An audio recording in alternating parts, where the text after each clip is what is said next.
queste specie sono insettivore, come anche altri uccelli che vivono nei prati, il saltimpalo, il pigliamosche e le cince. In primavera ed estate, un osservatore attento e curioso potrebbe avvistare il falco pecchiaiolo, così ghiotto di api che gli inglesi lo chiamano falco del miele. A fine estate, questi falchi si radunano in stormi per migrare verso sud, nei luoghi di svernamento in Africa.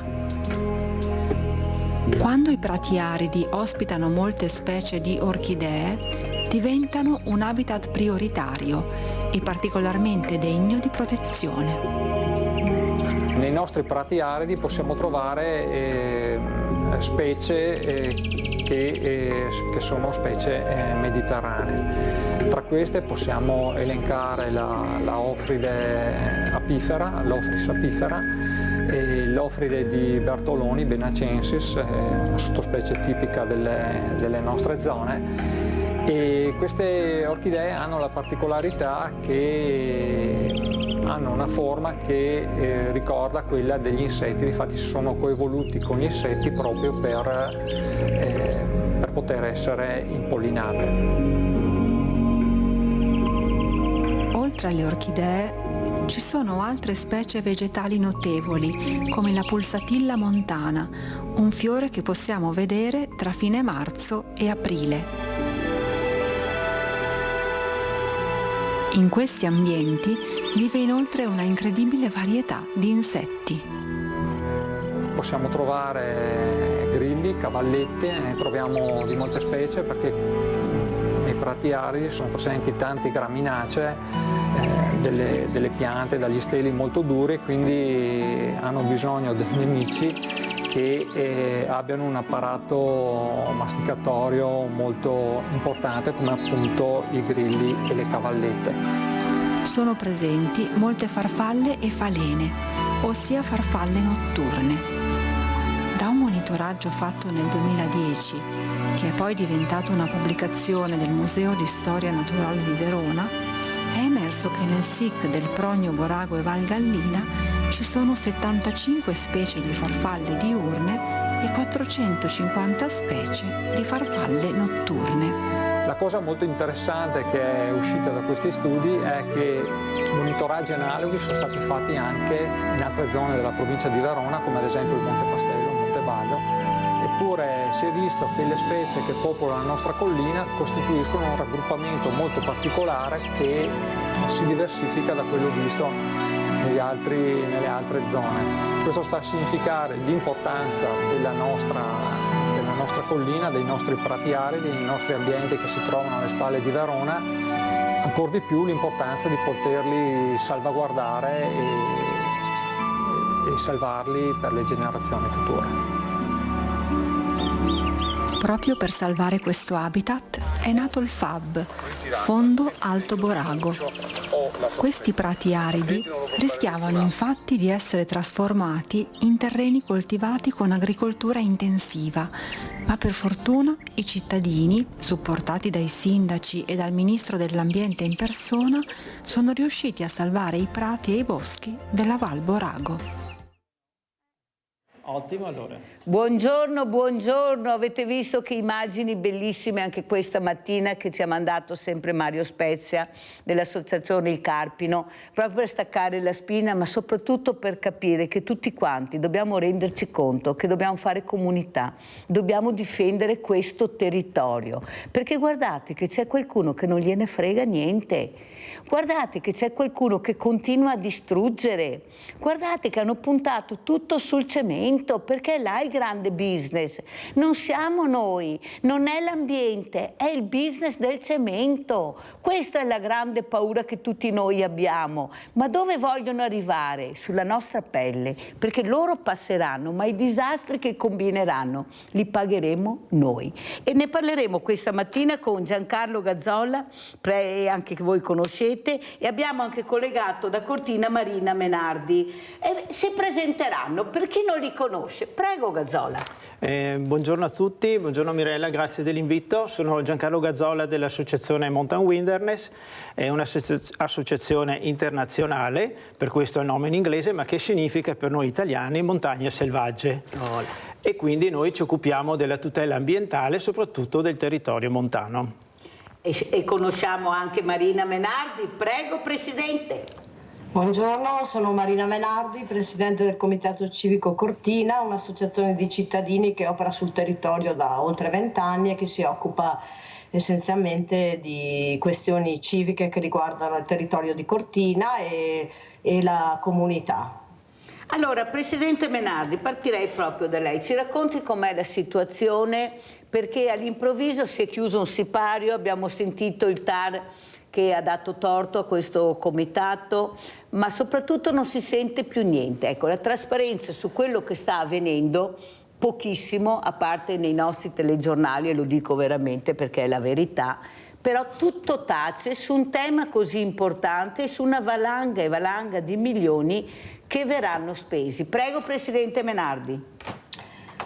Sì, purtroppo la questione della trasparenza è il grande problema, il grande punto di domanda di questo periodo che stiamo vivendo, che è un periodo di grandi trasformazioni, perché su Cortina ci sono dei grandi investimenti. Adesso la questione del TAR ti riferisci alla pista di bob? Sì, volevo che lo dicesse okay. Lei, perché sembra che la conosca solo io sta storia. Sì. Prego Presidente. No, perché abbiamo due cose in sospeso. Allora li spieghi. Vabbè, allora il ricorso al TAR è stato fatto da Italia Nostra, quindi diciamo non è nostro il ricorso, comunque chiaramente siamo a conoscenza e il TAR ha respinto le richieste di Italia Nostra sulla deforestazione e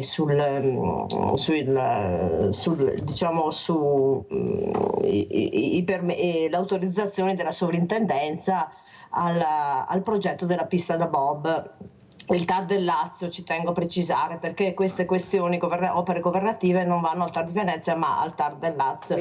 Inoltre la cosa che stupisce veramente della sentenza è che il TAR ha riconosciuto quest'opera come una ristrutturazione di una pista esistente, mentre il ricorso sosteneva che era un'opera completamente nuova e quindi il progetto doveva avere un'altra conferenza dei servizi rispetto al precedente.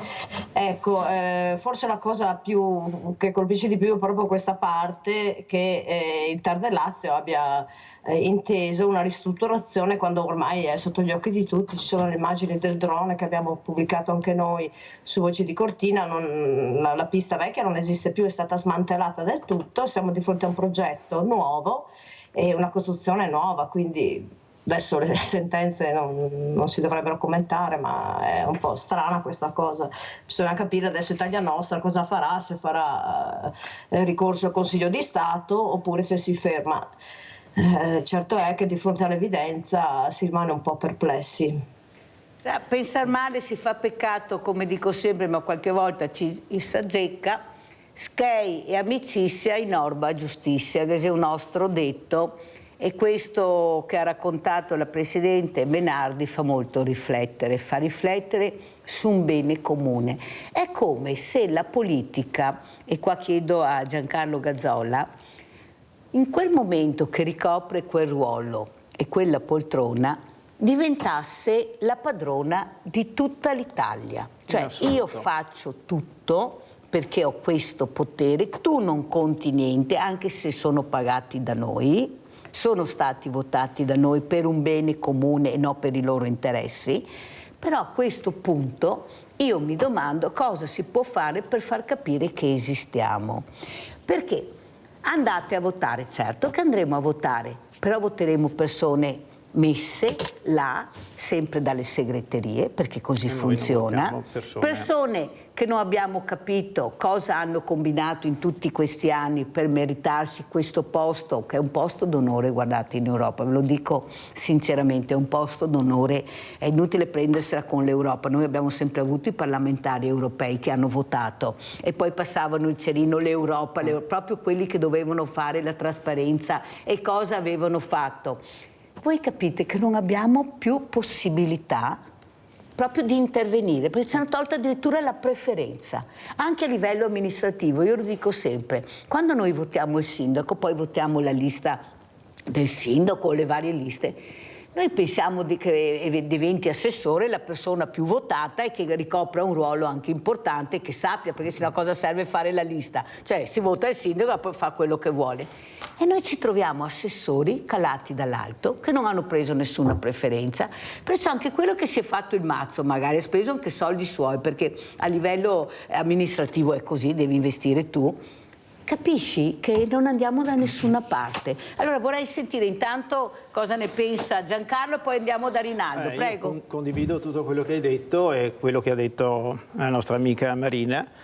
È veramente una disperazione questo periodo qua, perché veramente anche il discorso olimpico in generale, non solo la pista di bob che è la punta dell'iceberg di tutta quella devastazione che stanno facendo per le Olimpiadi del 2026, ma veramente noi anche come associazioni ci troviamo disarmati. Guarda la sentenza del TAR del Lazio con il ricorso che aveva fatto Italia Nostra, cioè non è possibile che ogni cosa che noi facciamo un ricorso venga bocciato in questa maniera così, per il mio punto di vista, abbastanza superficiale, perché come ha detto Marina Menardi, la pista di bob è stata devastata completamente, non esiste più, non è una riqualificazione, già il termine stesso riqualificazione voleva dire, come era stato detto al CIO, che doveva essere modificata, leggermente sistemata, invece viene completamente rifatta con spese enormi di denaro pubblico, devastazione dell'area boschiva perché hanno distrutto un bosco importante, storico,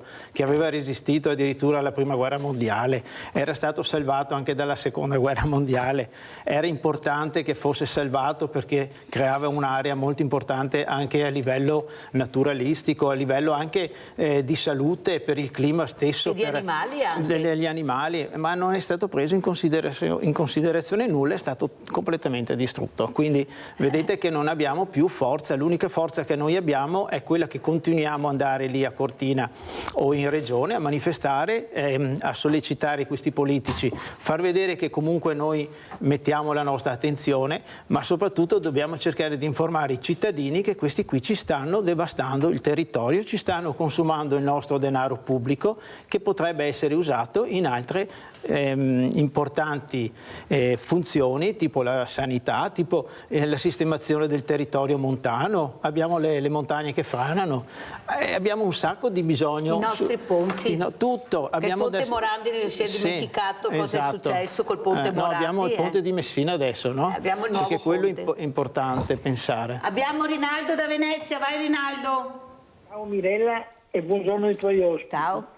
Come sempre la gente che si deve fare il suo territorio non si ascolta, i vari come dove spade, niente. E purtroppo la politica vuole tutto volere in mano. Ti parli dell'Europa, il generale Vannacci che va dall'Europa. Ma chi è questo generale Vannacci? Che bravo uomo, bravissimo, con 10.000 euro al mese che tira di stipendio, è bravo. Io ho fatto il soldato con 90 franchi al giorno, 2 anni. Ma le cose siamo venuti a parlare? Mette gente come il Stipà che salga al terreno dove si abita, e io gli ho detto le scelte, perché è casa sua, è il suo territorio, che io faccia loro, perché io gestisce e io cura. Cosa c'entra? Dopo cosa ho avuto? I soldi, come andava partito, il secco, ti vedi queste storie qua, e allora prima di tutto, in primis i soldi, invece no, perché se è a terra di sua che la gestisce perché i senati le vive, va bene, bisogna che la gestisca a loro, che la conosce e poi difendere per i suoi problemi che può avere.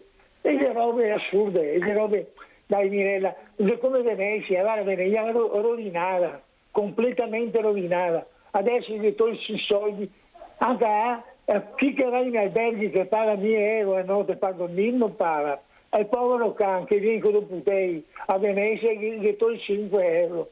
E c'è un furto. Bisogna che se vergogniamo. Io ho 80 anni, io so benissimo, sono nato a Venezia, con l'acqua alta che mi contribuisco, sempre Ma Venezia era una città ospitale fin da 500, perché avevamo i greci, gli ebrei, i turchi, li avevamo tutti. Adesso se non vede schermo ti va a Venezia. Ma dove siamo arrivati? Cortina del Compagno. Una volta anche a Cortina andava via con la valigia del cartone, andava all'estero a lavorare. Adesso chi ha creato, basta, cosa vuole fare? È troppo.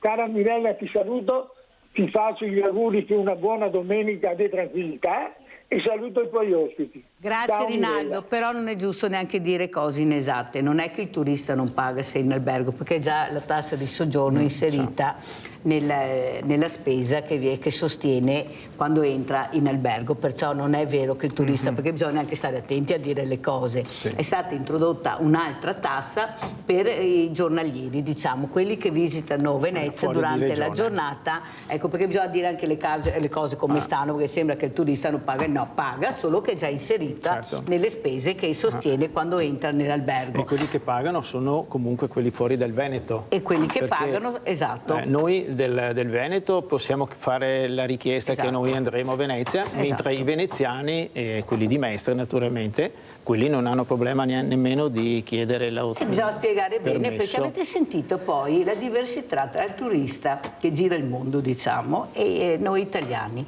Cioè i turisti sono consapevoli di essere una città fragilissima e sono contenti anche di pagare la tassa perché capiscano l'importanza di questa città. Cioè è unica al mondo, non è che ne abbiamo tante.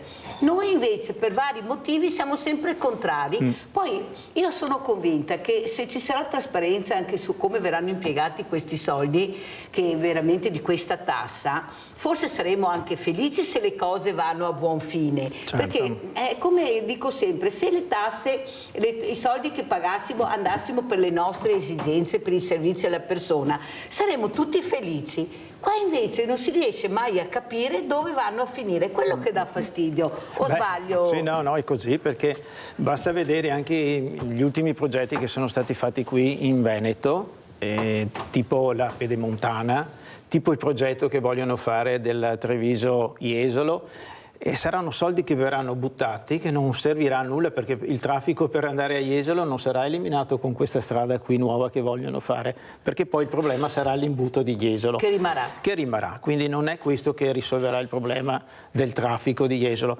E credo che, a mio avviso, non risolverà nemmeno questa tassa che hanno messo a Venezia. Cioè è bene che ci sia la tassa, perché con questi soldi, come hai detto tu, potrebbero aiutare a migliorare la situazione del centro storico.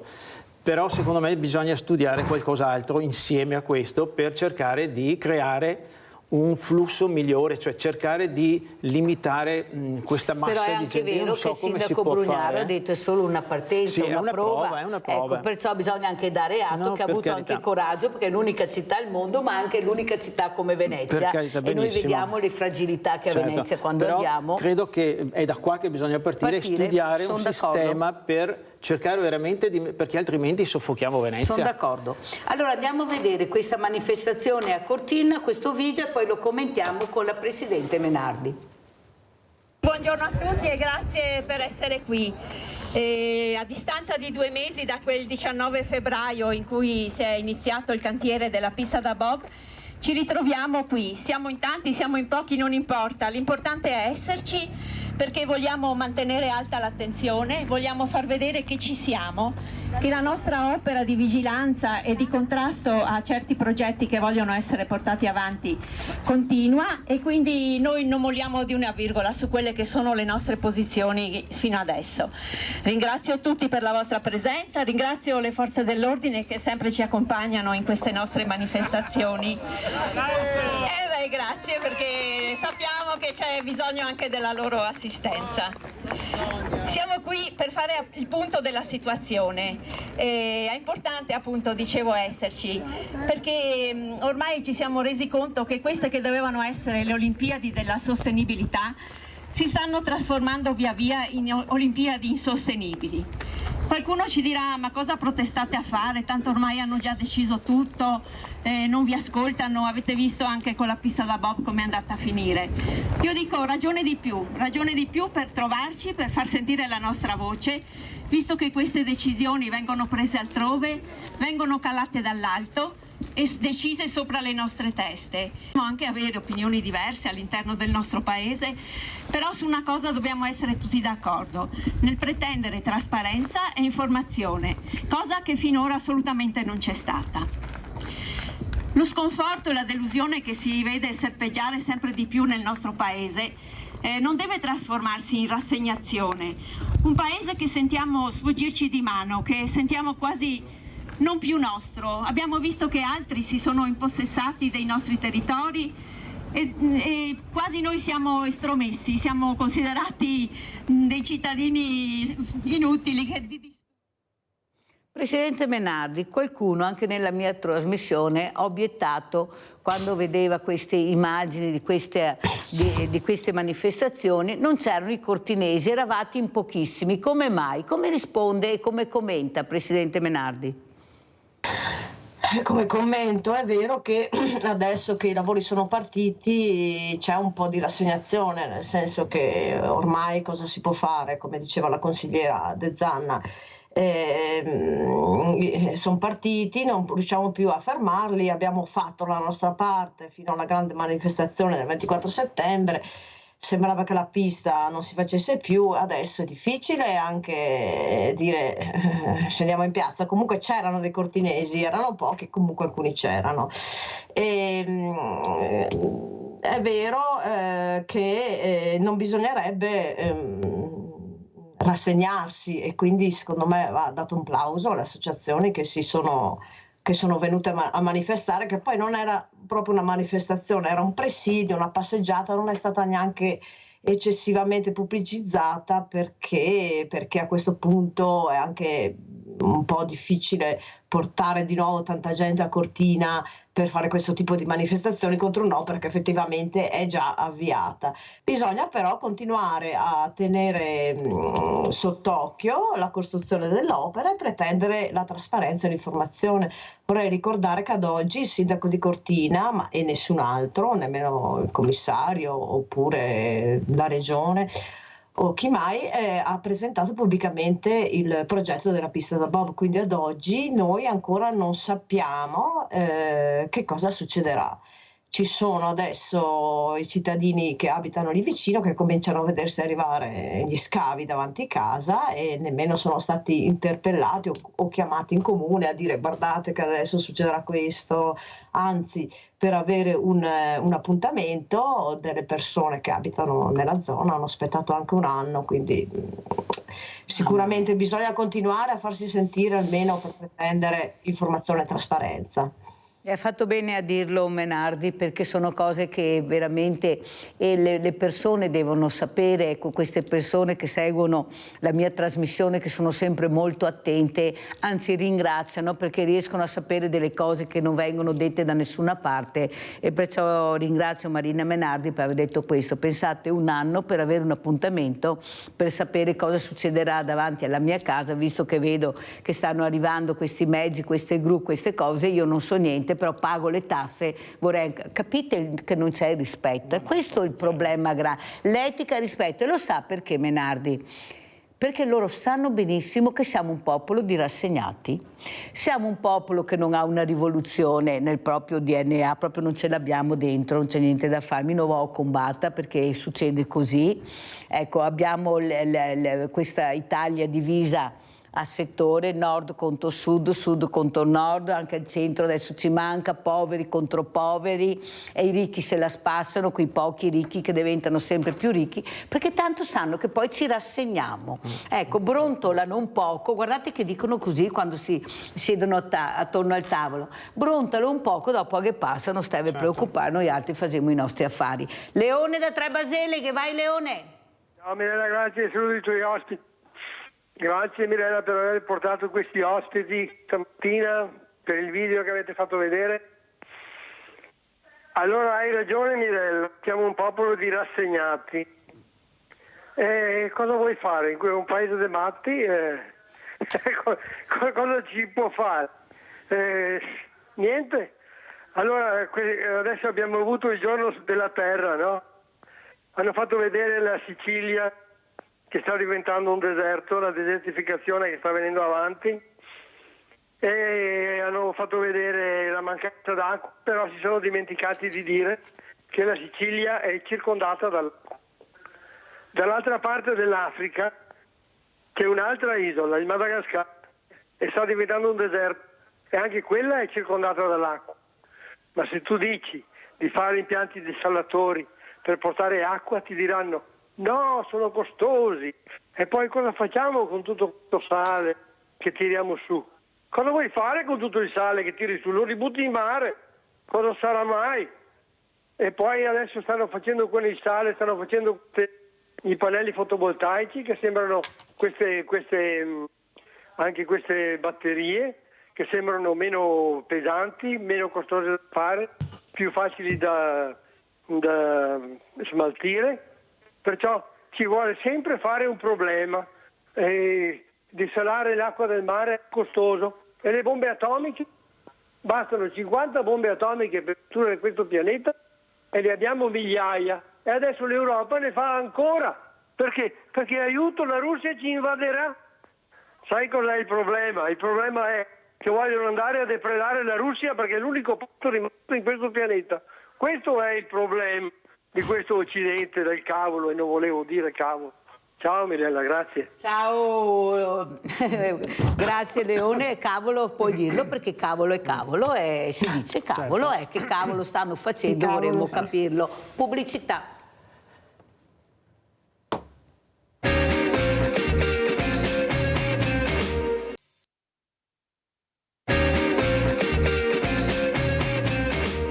Andiamo a vedere anche un altro video di questo veramente presidio, come lo chiama la Presidente Menardi, perché è molto importante sapere che ci sono ancora persone che non si rassegnano, che dicono teniamo duro, andiamo avanti, andiamo a vedere.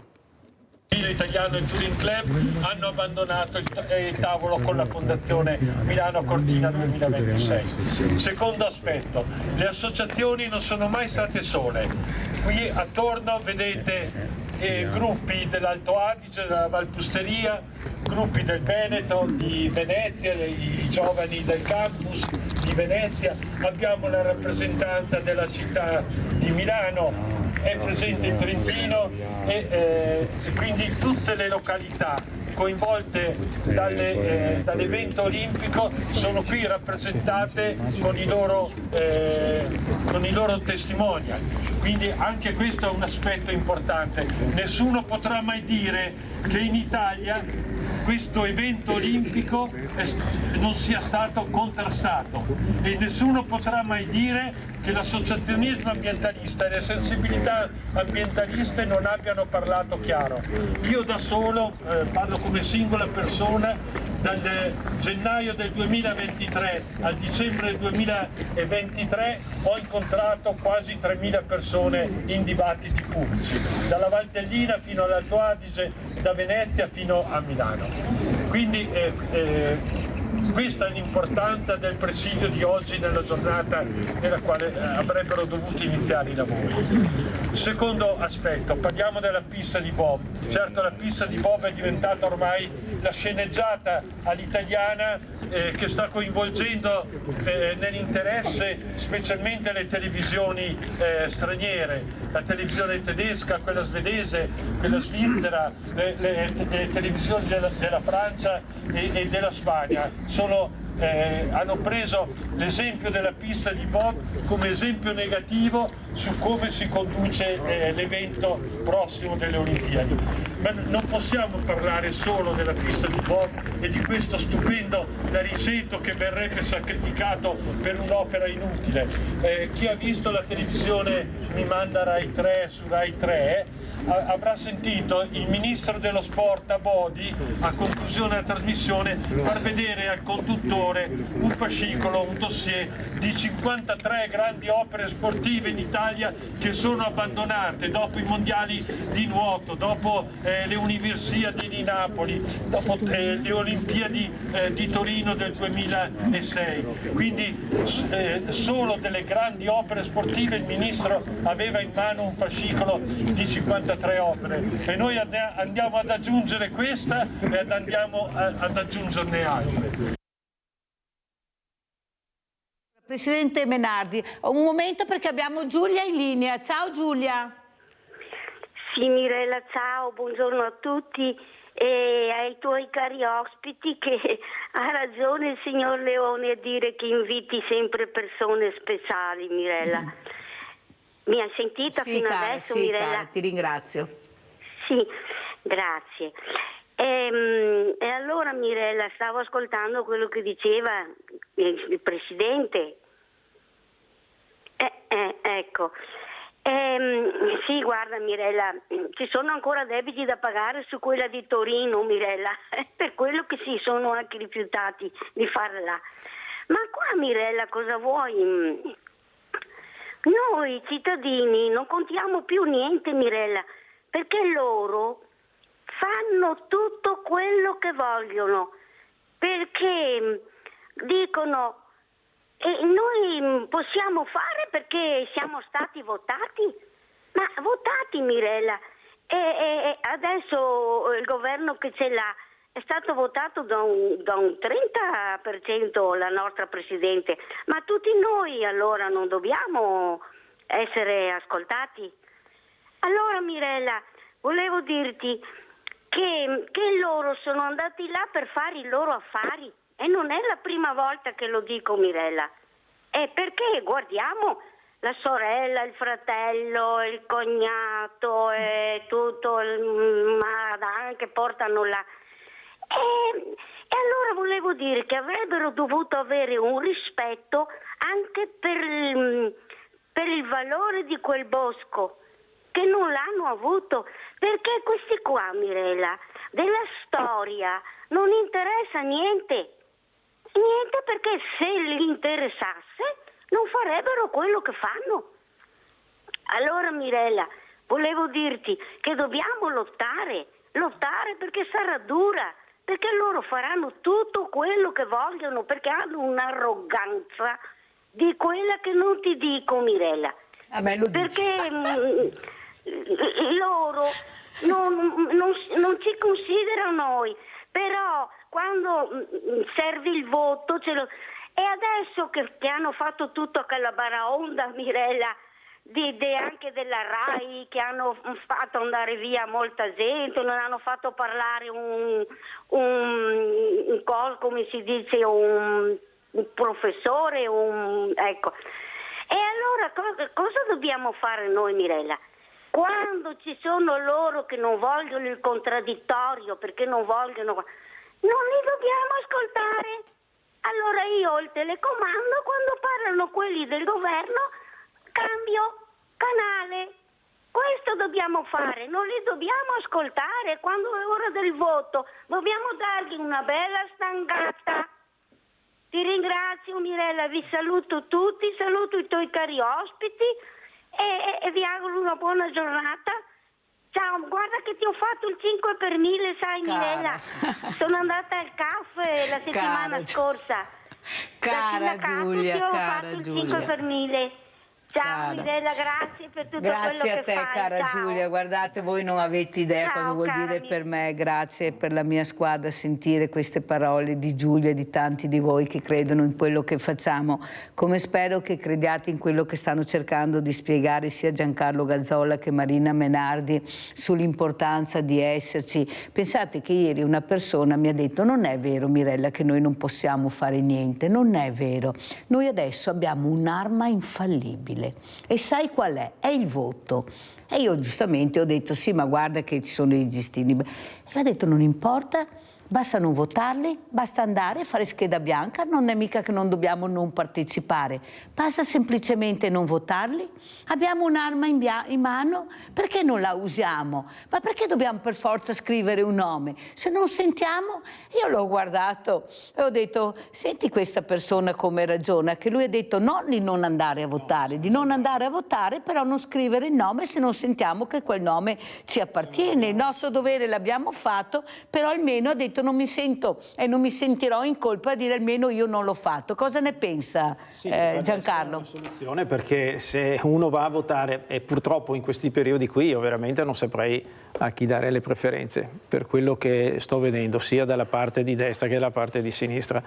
Della sinistra sono abbastanza anche deluso, sinceramente, per come si sta comportando, per quello che siamo riusciti ad ottenere, e vedo che le cose non girano bene. Sentiamo Purtroppo Marina Menardi, che è anche una giornalista. Presidente, come vede la situazione? Prego, e le parole che ha detto Giulia, che non finirò di ringraziare perché sapete quanto ho bisogno per aiutare le fragilità. Prego. Giulia è stata veramente carinissima nei confronti tuoi, anche nei confronti nostri, perché essere considerate delle persone speciali è sicuramente un bel complimento e fa piacere. Significa che stiamo facendo qualcosa di importante, qualcosa che spero lascerà il segno.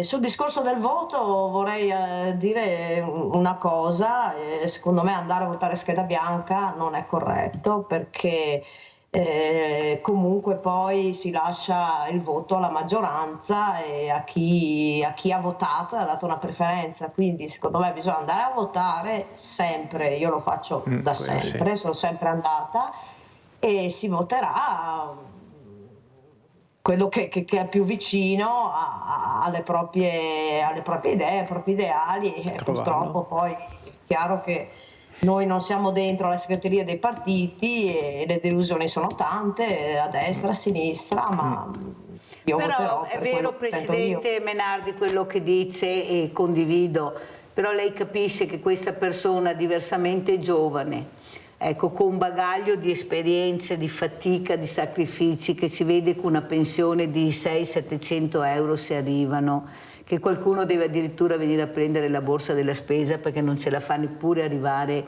alla seconda settimana del mese.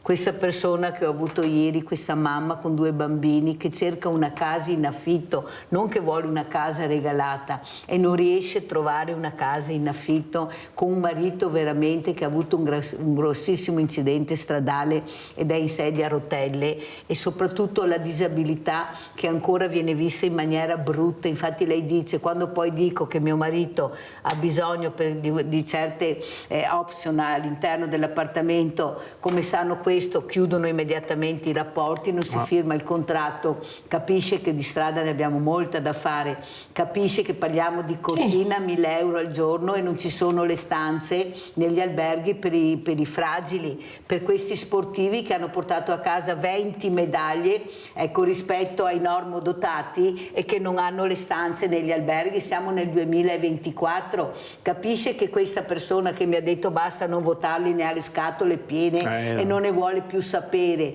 perché li hanno distrutti moralmente, psicologicamente, li hanno depredati del rispetto della persona. È questo che manca. Ma si rende conto che quando bussano alle porte di queste persone votate da noi, pagate da noi con stipendi con cifre astronomiche, 8, 9, 10 mila euro al mese, per non far niente, per non dare risposte, si vedono dire, si alzano leggermente la voce: è un arrogante, è un prepotente, cosa vuole da noi? Crede di essere lui solo, ma si rende conto che siamo veramente al limite delle forze, siamo al limite delle forze. Questa fragilità anche a livello regionale con queste leggi nuove, adesso abbiamo cambiato nome ancora, non si sa il perché e per cosa, perché vogliono mettere il re e la regina coi principini anche nella solidarietà. Presidente Gazzola, cosa dice? No, è vero, ritornando al discorso anche del voto e di queste perplessità di chi votare, perché veramente c'è l'imbarazzo per quando ti trovi davanti alla scheda e non sai dove andare a finire. È vero che bisogna andare sempre a votare, anch'io sono sempre andato a votare, non ho mai sempre votato, però capisco queste persone che sono veramente in grande difficoltà, li posso veramente capire e dire non vado più a votare oppure voto scheda bianca o che vadano a farsi friggere tutti, ma perché veramente sono persone disperate e nessuno gli dà ascolto. E questa è la gravità di questo momento. Ma quello che ho sentito di grave ieri, non so se è vero e lo verificherò, ma lo sapete che io dico tutto perché è giusto che voi sentite anche quello che sento io, perché è questo che serve, che questa mamma che avete visto ieri, questa signora di una dignità incredibile come avete visto, che ha chiesto solo di pagare un affitto, non di averlo gratuito, e nessuno dà risposta. Poi ho sentito che un altro appartamento verrà riassegnato a una famiglia rom che gliel'avevano tolto e gli viene assegnato. Se è vero non lo so, se non è vero non lo so, questo è quello che mi è arrivato all'orecchio, che è stato tolto ma adesso viene ridato, adesso vedremo, perché tutti hanno diritto, per l'amor di Dio, noi non facciamo discriminazione, però vorrei capire, anche a questa mamma ha diritto di avere una risposta con 2 bambini piccoli che deve crescere, col marito diversamente agile, e che lei cerca un appartamento in affitto e lei non lo vuole gratis, poveretta, e nessuno dà risposta. Ma come? Allora ci sono cittadini di serie A e cittadini di serie B. E chi è che comanda in Italia? Chi è che comanda? Il più prepotente? Quello che ha più soldi? Quello che ha l'amicizia nel giro magico? Perché funziona così. Mi sembra che abbiamo un'altra telefonata. Pronto? Ciao Mirella, sono Vladimiro. Ciao Vladimiro, caro, ciao. Ecco, no. Allora, velocemente, intanto ringrazio il tuo ospite in studio perché ha subito corretto la telefonata ultima. Non è vero che se non ti voti una parte ma te ne voti un'altra, la faccenda è risolta. Purtroppo la classe politica quasi complessivamente non è un granché, quindi lo ringrazio, ma non sono stupito delle parole perché mi riconosco tranquillamente al tuo ospite conoscenza, esperienza, capacità. Quando parla per descrivere la natura e il discorso in generale mi lo ascolto sempre con molta attenzione perché riconosco appunto questa capacità.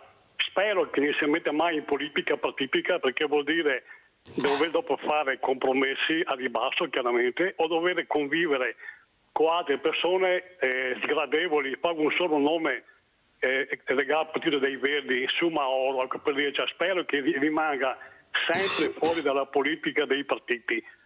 Dopo un appello, spero che non sia mai neanche, adesso uso la mia parola, sarà sbagliata ma questa è la mia parola, un metodo assolutista.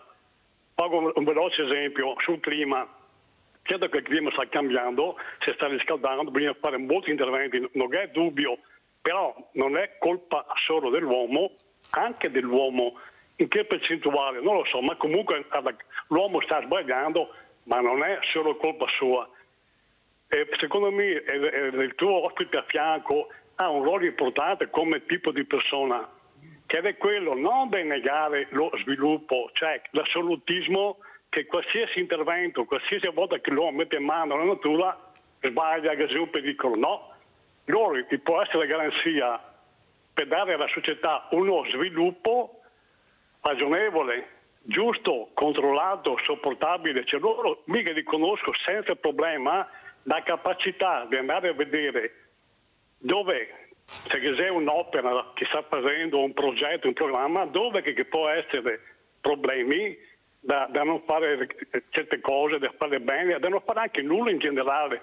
Però ecco, di non arrivare a essere o ad apparire come quelle persone o quei soggetti che negano lo sviluppo in maniera assolutistica, ma che si propone come quelle persone che grazie alla loro competenza, conoscenza e anche onestà garantisce una critica positiva per far sì, e chiudo, che lo sviluppo anche in montagna debba poter essere, perché l'uomo ha bisogno di sviluppo, ma che sia però giusto, ragionevole e controllato. Grazie, ciao Mirella, anche all'ospite. Grazie a te Vladimiro, come avete sentito chiamate Venezia, Padova, Rovigo, Treviso, chiamate dappertutto, prego Gazzola. Vladimiro che ha appena telefonato, io sono pienamente d'accordo con lui ed è quello il compito nostro, soprattutto delle nostre associazioni ambientaliste di montagna, che noi non cerchiamo cerchiamo di impedire lo sviluppo della montagna per aiutare anche i cittadini di montagna, ma noi eravamo dentro addirittura alla fondazione delle Olimpiadi come associazioni, abbiamo portato i nostri contributi anche positivi, non è che continuiamo a dire no allo sviluppo, gli diamo anche delle idee, abbiamo dato delle proposte, ma non siamo mai stati ascoltati e quindi per quello siamo usciti per forza, perché date un'altra tavola. Direzione, non quella che vogliono loro. E quindi noi non è che blocchiamo una cosa, per esempio la pista di bob, c'erano delle altre soluzioni, gliele abbiamo date, avevamo trovato la pista di Innsbruck che era là vicino, a 2 ore di macchina da Cortina. Perché non usare quella cosa lì invece di distruggere l'ambiente, di distruggere il bosco così importante per Cortina? Ma questo è solo uno dei piccoli danni che verranno a Cortina, perché ci saranno poi tutti gli altri collegamenti che vogliono fare, vogliono costruire con l'occasione delle Olimpiadi, che poi questi collegamenti non serviranno alle gare olimpiche, ma serviranno per altro. Quindi è qua che noi interveniamo per bloccare queste cose, ma le blocchiamo perché sappiamo che questo non porterà sviluppo agli abitanti di Cortina e tantomeno non servirà a salvare l'ambiente, ma creerà veramente danno ambientale. Ma gli proponiamo anche delle alternative, il problema è che non ci ascoltano, non ascoltano i nostri progetti. Allora si parla di Cortina come la risoluzione di tutti quel mondo turistico che andrà a visitarlo. Vi ricordo che a Cortina una stanza costa 1.000 euro al giorno, può arrivare anche a 1.000 euro al giorno. Mi spiegate chi avrà la possibilità di frequentare questi posti meravigliosi con la crisi che sta avanzando sempre di più, con i banchi solidali che stanno aumentando perché c'è una povertà che cresce, che fa impressione, con un popolo diversamente giovane che non ha risposte, con i diversamente agili che non hanno le stanze per dormire quando gareggeranno e tutto tace, nessuno dice niente, perché non gliene frega niente. Il problema è costruire. Questa è la verità. Andiamo a vedere il prossimo servizio, il prossimo video che ha mandato la Presidente Menardi, poi commentiamo con lei. Purtroppo non si parla della città di Milano, una città di Milano che è stata data in mano ai privati, alle grandi ditte private con dei progetti di finanza e che troverà, causa anche le Olimpiadi, una sua trasformazione sociale estremamente negativa. Dopo sentiremo 2 parole anche su questo. Non si parla di quello che sta accadendo in Trentino, solo 2 opere vi cito, i trampolini di Predazzo dovevano costare nella ristrutturazione dai 2 ai 3 milioni di euro, siamo a 41 milioni, volte 10. La pista di fondo di Tesero che era già fatta, non serviva niente se non qualche ritocco all'innevamento artificiale, doveva costare meno di 2 milioni, siamo a 22 milioni. La pista di biathlon di Anterselva doveva costare, lo diceva il presidente della provincia Compaccer nel 2019, doveva costare 1,5 milioni, 2 milioni anche qui per rifare l'innevamento artificiale, costerà 41 milioni anche quella. Questo è l'universo che si sta prospettando per le Olimpiadi. Su quest'opera siamo in ritardo, per fortuna siamo in ritardo. Il sindaco di Cortina, la Simico, Giovanni Malagò, il ministro dello sport Andrea Bodi hanno ancora tempo per riflettere e per venire con chiarezza come hanno fatto a Baselga di Pinè il 18 gennaio del 2023 e a dire alla popolazione di Baselga di Pinè: lo stadio è incompatibile col vostro territorio e spostiamo le gare altrove. Perché non si può fare anche questo?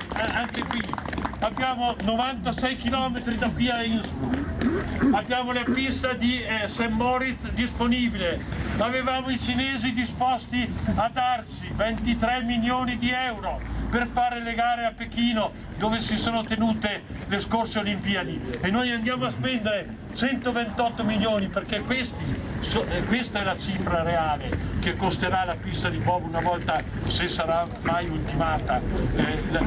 Questo è il costo reale, e abbiamo già speso ad oggi 9 milioni di euro tra consulenze, progetti e demolizioni della pista. È su questo che dobbiamo riflettere, ed è per quello che quel cartello, le Olimpiadi dell'insostenibilità, è il cartello più chiarificatore di come in Italia si gestiscono i grandi eventi sportivi. Grazie. Presidente Menardi, a lei il commento, prego.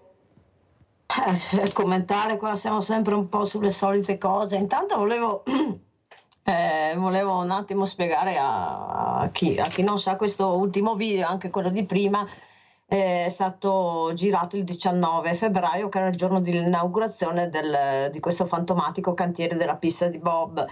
E quel giorno inizialmente il ministro Salvini aveva detto, ritrattando in tempi molto brevi, che sarebbe venuto a inaugurare col taglio del nastro, avrebbe fatto un'inaugurazione, perché siccome è un'opera pubblica da 120 milioni, quindi non stiamo parlando di noccioline, stiamo parlando di opere pubbliche veramente grosse, ci stava l'inaugurazione col taglio del nastro, perché se la Repubblica Italiana investe così tanti soldi per un'opera, invece cosa è successo? Che quel giorno non c'era nessuno, non c'era un rappresentante dell'amministrazione comunale, qualcuno della Pizzarotti, nessuno, c'eravamo solo noi che abbiamo fatto questo presidio e questa manifestazione per ribadire le nostre posizioni contrarie al cantiere. Quindi già questo fa pensare che questo cantiere non è voluto neanche da loro, cioè nemmeno loro ci credono. Ma chi è che ha voluto queste Olimpiadi, Presidente? Parli chiari, chi è che si è puntato per avere queste Olimpiadi a Cortina? Beh, è stato Luca Zaia, se devo essere chiara, questo è. Luca Zaia è lui che ha voluto le Olimpiadi, ovviamente ci voleva l'assenso del comune, del loro sindaco Gianpietro Ghedina, però le Olimpiadi sono di Zaia e la pista di bob è di Zaia. La pista di bob ha una firma che è Lega, è l'opera della Lega, è una questione politica, perché dopo la manifestazione del 24 settembre, tutte le varie cose che abbiamo portato avanti per contrastare l'opera, Malagò era andato in India, a Mumbai, a un congresso del CIE, aveva detto: guardate che la pista si fa all'estero, bob si fa all'estero, a Cortina non si fa più la pista. Quindi c'è stato all'inizio una volontà da parte della politica di non fare la pista, ma poi si sono messi di mezzo Zaia e Salvini, e per una questione politica di Lega che non doveva cedere a Forza Italia, che avrebbe avuto la meglio su Cesana, tutte manovre interne, si sono impuntati. Ovviamente Salvini, ministro delle infrastrutture, ha deciso di fare questo famigerato progetto light, che nessuno sa che cos'è, che si discosta nettamente da quello di prima, è più brutto perché quell'altro almeno aveva delle mitigazioni ambientali, era in parte interrato e aveva anche i pannelli solari per risparmio energetico, dei servizi aggiuntivi per Cortina. Questo proprio niente, adesso si fa una pista, una gettata di cemento che rimarrà lì e sappiamo già che fine farà anche per i costi di manutenzione. Quindi questa firma ha la firma di Zaia e di Salvini, se devo dire proprio le cose come stanno, questo è. Allora, come ci saluta Presidente Menardi, e Cappello vuole fare questa mattina, perché noi continueremo a parlare, vigileremo, perché sono soldi pubblici, sono soldi nostri e noi dobbiamo avere la trasparenza di come vengono impiegati. Perciò grazie anche a voi che vigilerete, forse riusciremo a avere quelle notizie che molti cercano di nascondere, magari. Prego. Io chiudo dicendo che non bisogna mai rassegnarsi, bisogna sempre combattere, perché un domani potremmo dire abbiamo fatto di tutto per informare i cittadini, per contrastare quest'opera. Io quando vedo adesso dei cittadini che cascano dal pero dicono: ah, ma come, cos'è, ma cos'è sta roba? Beh, allora mi viene da dire: ma dov'eri tu quando noi manifestavamo, quando abbiamo scritto lettere al CIO, eccetera eccetera. Guardi che siamo ancora in tempo, basta che si sveglino, perché abbiamo ancora del tempo per svegliarli. Noi siamo svegliamenti, certo. L'importante è svegliarli, che si svegliano dal torpore che hanno. Grazie Presidente, Marina Menardi, Presidente del Comitato Civico di Cortina, grazie veramente Presidente. Sentiamo anche Giancarlo Gazzola come ci saluta. Condivido tutto quello che ha detto Marina, sicuramente lei ha dato anche i nomi di chi sono i responsabili di questo disastro e quindi siamo ancora in tempo sia per partecipare alle nostre iniziative di protesta, e ci dobbiamo essere comunque sempre più cittadini dobbiamo partecipare a queste cose perché ci stanno fregando, quindi sappiamo anche i nomi, stiamo attenti quando andremo a votare di non votarli più. Grazie anche a Giancarlo Gazzola, grazie veramente. Pubblicità.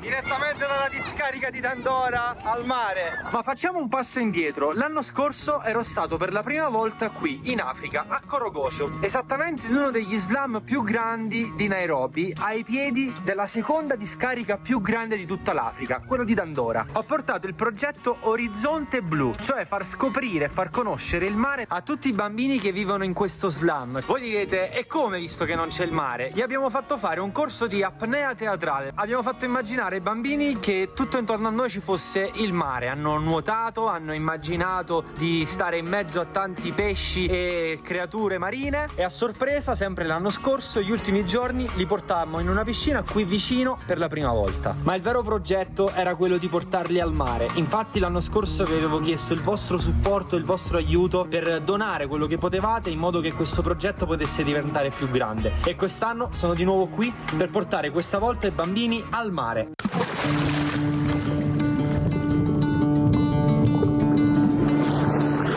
Siamo tornati un attimo indietro, siamo ritornati in Italia, siamo al Decathlon e siamo venuti a comprare i costumi. Grazie. Stanno entrando i bambini nello Smiling Center. I had a dream of us coming together last night. Siamo sul terrazzo dello Smiling Center, ai piedi della discarica di Dandora. Stiamo iniziando un meeting per preparare i ragazzi alla partenza per Mombasa. I ragazzi non hanno mai preso un treno, non hanno mai viaggiato, non hanno mai visto il mare, una spiaggia, per cui abbiamo spiegato un po' di robe. Stanno facendo la lezione di teatro e stanno immaginando di essere in fondo al mare. Loro sono una parte dei ragazzi che verranno a Mombasa con noi. Di là invece sto facendo una lezione di ecologia con gli altri ragazzi che pure verranno a Mombasa. Adesso i ragazzi stanno facendo questo lavoro molto bello. Simone gli sta facendo una piccola intervista in cui devono dire in pochissime parole quali sono per loro i diritti umani più importanti. Il primo diritto umano che menzionano è il diritto alla casa. E del cibo pure, mi pare di capire. Del cibo. Vogliono tutti mangiare. Educazione e casa. Matteo e Simone mi stanno aiutando a fare un briefing per iniziare a prepararli al meglio a questa esperienza. Ad esempio stiamo facendo i disegni del treno, di che cos'è una stazione, gli abbiamo spiegato come si prende un treno, gli stiamo dicendo cosa devono portare con loro a Mombasa, gli stiamo facendo vedere anche dei video dei treni. Tutto è emozionante qui. Allora, dall'Italia ho portato un po' di tutte le mie riviste che avevo di pesca sub, perché penso sia di fondamentale importanza. A me mi ha aiutato tanto leggere, scoprire, conoscere quello che c'era sott'acqua, è da qui che è partita anche la mia passione. Good night, see you tomorrow. Come avete sentito e visto, le fragilità non hanno colore, le fragilità non hanno età, le fragilità hanno solo bisogno di amore e di essere accompagnati. E per me è un onore questa mattina avere ospite due persone alle quali io sono molto legata. Una è Paola Viola, cofondatrice Una Mano per un Sorriso for Children, che è qui con me vicino, e un altro è Mauro Vettorello, presidente Oltre l'Indifferenza, un grande amico. Era tanto tempo che non lo vedevamo, così capiremo anche lui cosa sta facendo, cosa riesce a realizzare per questo obiettivo che aiutare la fragilità. Ecco, è questo quello che unisce, questa catena meravigliosa di persone che stanno cercando di aiutare le fragilità nel mondo, perché il mondo è di tutti. Noi siamo nati nel mondo, noi siamo nati in Africa, forse qualcuno se lo dimentica. La radice nostra è quella, poi ognuno può pensare quello che vuole, ma la storia è storia, la scienza è scienza e la ricerca è la ricerca. 1 più 1 fa 2. Allora partiamo proprio con Paola Viola. Grazie Paola di essere qui. Grazie. Abbiamo visto questa meraviglia, l'acqua, il mare, la natura, questi bambini, pensate l'emozione. Ecco, racconta l'emozione se riesci. Difficile raccontare l'emozione, eh? Prego Paola. Allora, come ti avevo promesso, volevo assolutamente tornare a raccontare la fine, tra virgolette, che non è mai una fine di questa storia, perché è stato veramente una cosa incredibile. Voler aprire il mondo a questi bambini, lottare fino alla fine per fare una cosa che era praticamente impossibile immaginarla, per dimostrare non tanto a noi, anche se poi mi piacerebbe dirti che cosa abbiamo provato anche noi, non solo i bambini, ma per poter dimostrare loro che attraverso il coraggio, la forza, lo studio e l'impegno loro potranno raggiungere qualsiasi obiettivo che vorranno.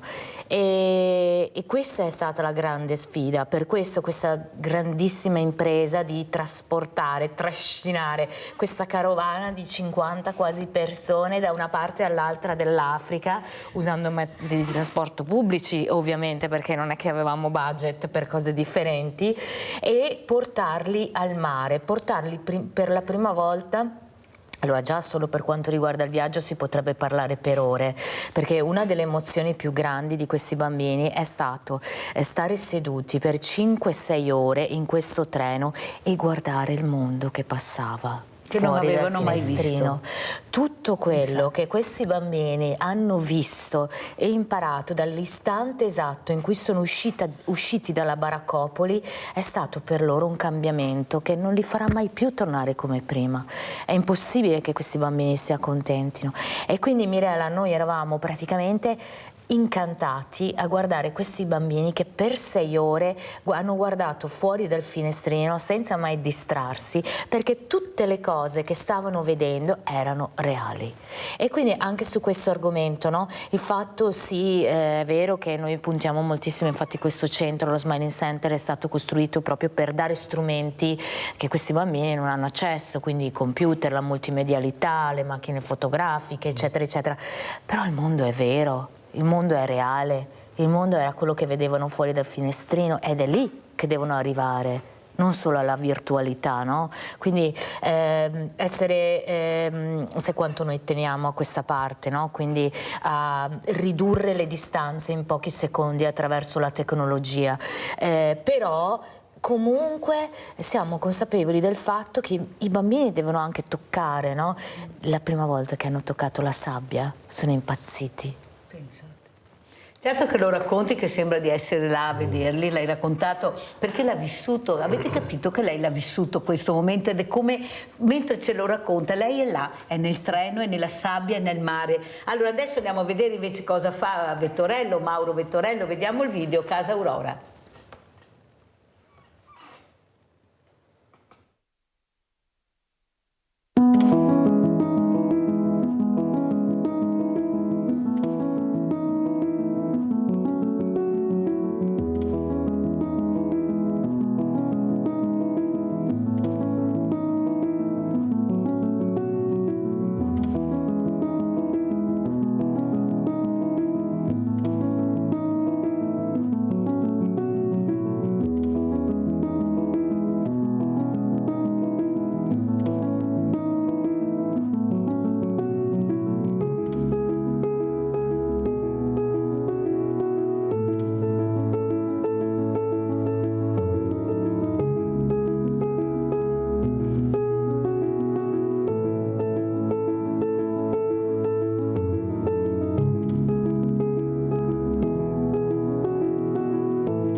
Allora Mauro Vettorello, intanto complimenti, Presidente Oltre l'Indifferenza, Casa Aurora. Cos'è Casa Aurora, Mauro, e cosa vuoi dire alla nostra Paola Viola che sta cercando proprio di spiegare l'importanza delle emozioni, di vivere le emozioni, di far vivere le emozioni però in senso positivo. Prego Mauro.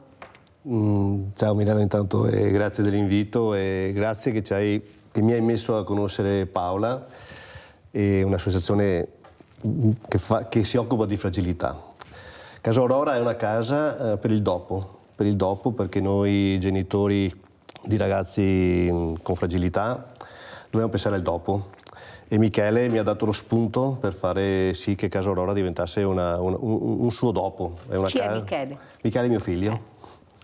Michele è mio figlio di 36 anni con una disabilità, e quindi Michele mi ha fatto di fare in modo che trovare un dopo, perché la nostra preoccupazione più grossa è quella di fare in modo che lui abbia una vita serena, abbia una vita inclusiva soprattutto, e abbia una vita insieme ai suoi amici, perché è logico ed è naturale che ognuno di noi nella sua vita ha sentito il desiderio di uscire di casa, di staccarsi dai genitori, e anche loro, che sono persone, ricordiamoci che sono persone, sentono questo desiderio, e quindi è nata Casa Aurora. È stata una pazzia sana però secondo me, perché ci siamo messi del nostro, un'associazione di genitori nata 25 anni fa. Abbiamo fatto questo passo importante, però senza questo passo oggi Michele non sarebbe là da ieri sera, da mercoledì sera, che sta facendo un percorso in autonomia e di inclusione. È una casa che l'abbiamo voluta al centro del paese, anche se il paese è un po' piccolino, ma è all'interno di un gruppo di una diciamo comunità. Anche il paese, così vengono a trovarti. Lutrano di Fontanelle. Lutrano di Fontanelle. Perché la comunità si rigenera e la comunità può aiutarci a far sì che questi ragazzi stiano bene in questo contesto. Senti Mauro, tu parli Michele, però tu non l'hai fatto solo di Michele. Michele è stata la partenza che ti ha fatto capire l'importanza di dare un senso al dopo di noi, di dare una sicurezza al dopo di noi.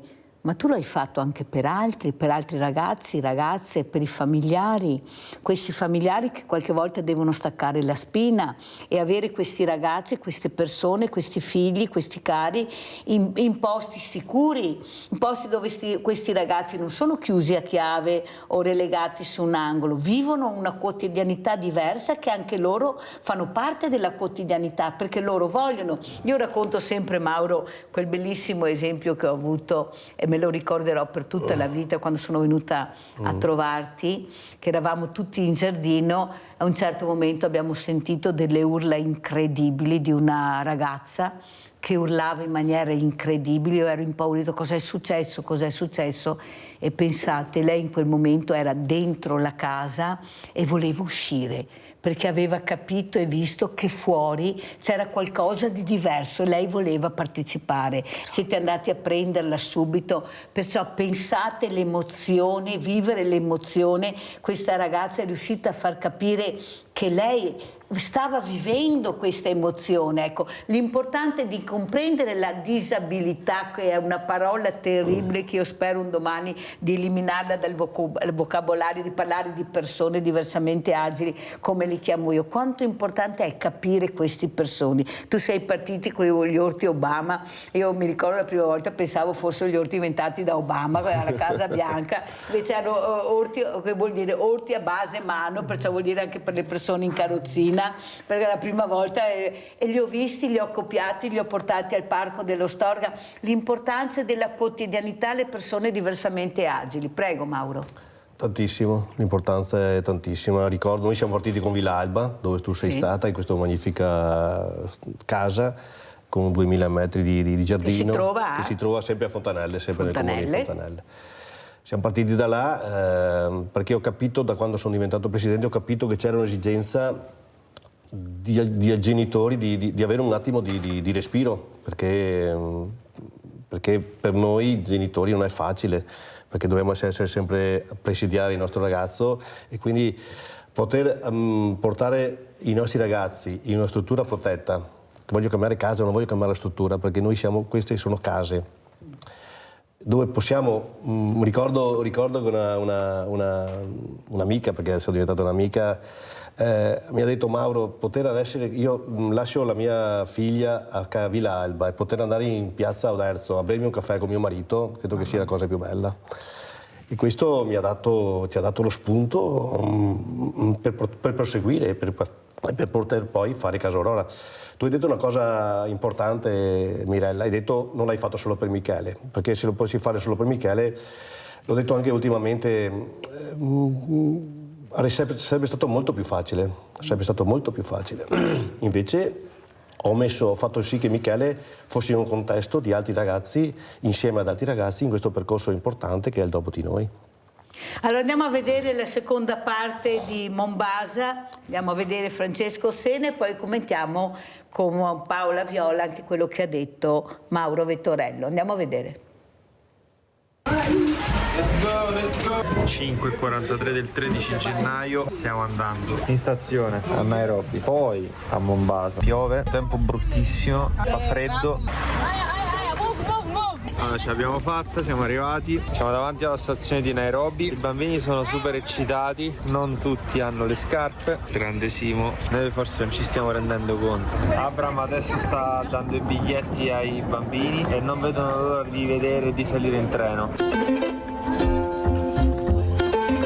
Il viaggio da Nairobi a Mombasa è stata una vera e propria esperienza. I bambini hanno guardato per 6 ore fuori dal finestrino con gli occhi dello stupore. Era incredibile per loro trovarsi seduti su questa specie di salottino in movimento che passava in mezzo a paesaggi mai visti prima, pieno di animali della savana, con in lontananza tante montagne alberate, praterie, baobab e villaggi mai esplorati prima dai loro occhi. Chissà cosa c'hanno nella testa loro adesso. Come si staranno immaginando questa esperienza, come si immaginano il mare, chissà. I'm very excited to see the sea. I've never gone. This is Smiling Team. We are going from Mombasa to see a sea. We are going to swim. I am happy because today is my first day and my first time. And I will never come in this way. I'm happy.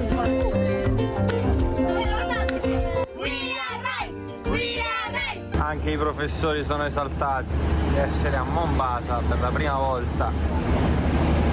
Sono molto educati, rispettosi. Questa è la scuola che ci sta ospitando. Questi penso siano i letti dei bambini. Stiamo andando a fare una passeggiata per andare a vedere le barche che sono in un porticciolo qui vicino. Questa cosa è totalmente improvvisata, Abbiamo trovato su Google Maps che c'era un porticciolo, però era privato, non ci volevano fare entrare. Abbiamo spiegato quello che stiamo facendo. Ci hanno fatto entrare prima nel parcheggio del porto, poi ci hanno visto che chiacchieravamo lì e ci hanno detto che potevamo entrare. E stiamo facendo vedere per la prima volta delle barche, un porto, dei pontini. And you drive from there? That one is a sailing boat. Ah, sailing boat. I ragazzi sono cotti e anche noi. Andiamo a dormire domani tutto il giorno in spiaggia. Oggi è una nuova giornata, gli stiamo per consegnare i costumi e andremo al mare. È arrivato il grande momento. C'è la bassa marea.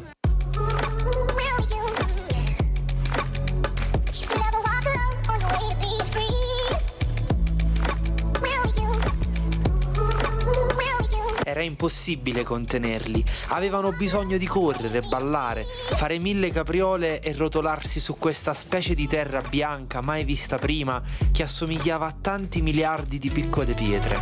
In questa distesa di aria pulita, in fondo il mare, con il suo profumo che loro mai avevano sentito prima d'ora, che inondava ancor più della marea che doveva ancora salire.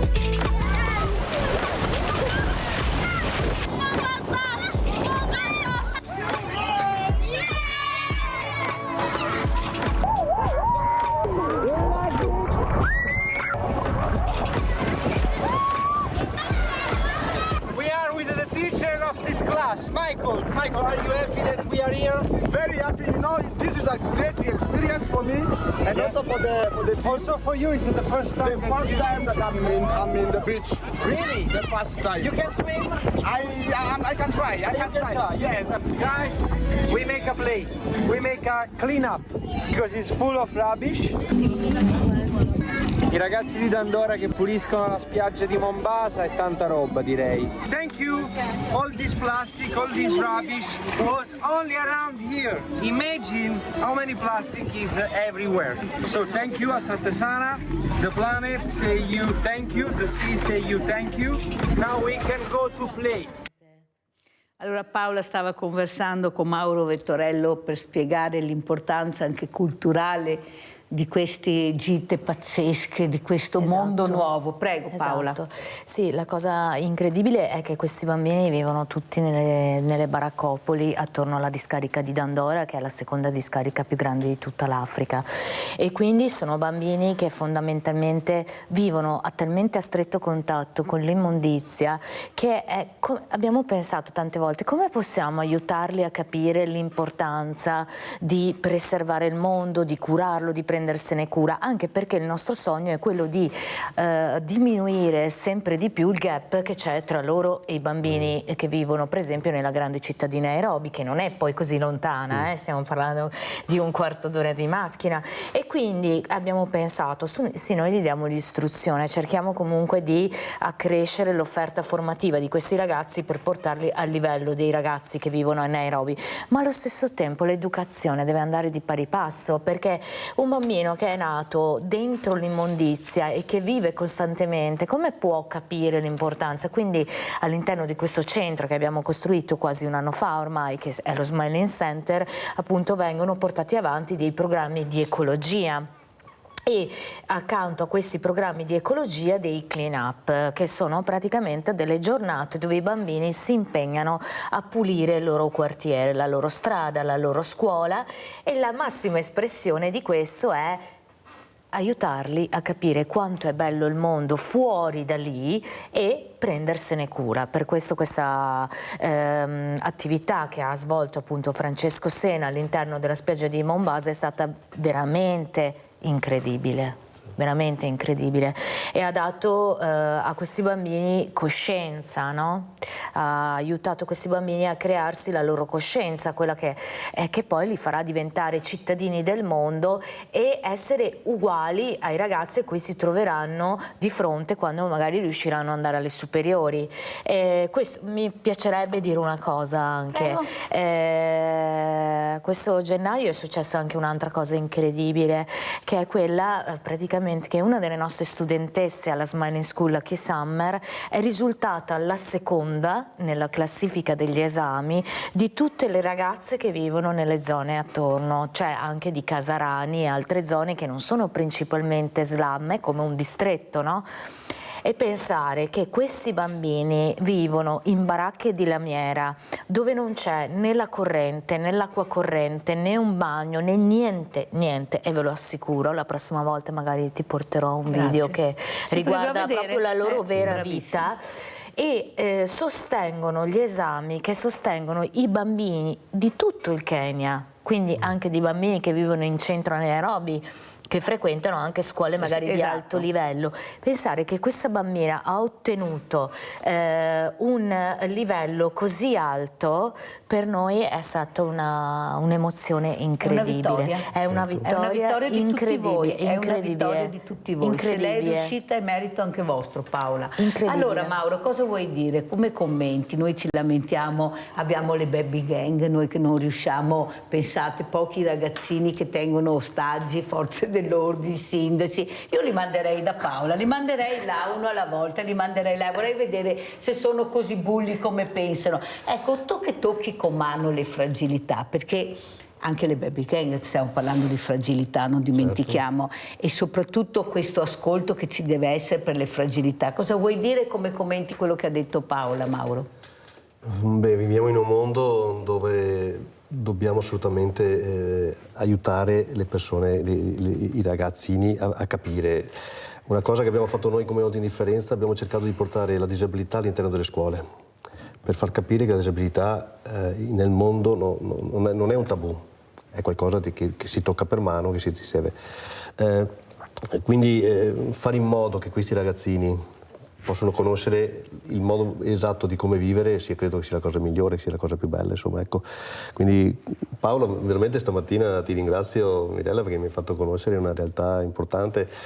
Io tocco con mano, perché nella mia azienda ci sono immigrati che sono venuti qua dal Senegal e capisco che lì vivono in un sistema, in un mondo molto diverso dal nostro, che qualche ragazzino nostro sarebbe da far vedere.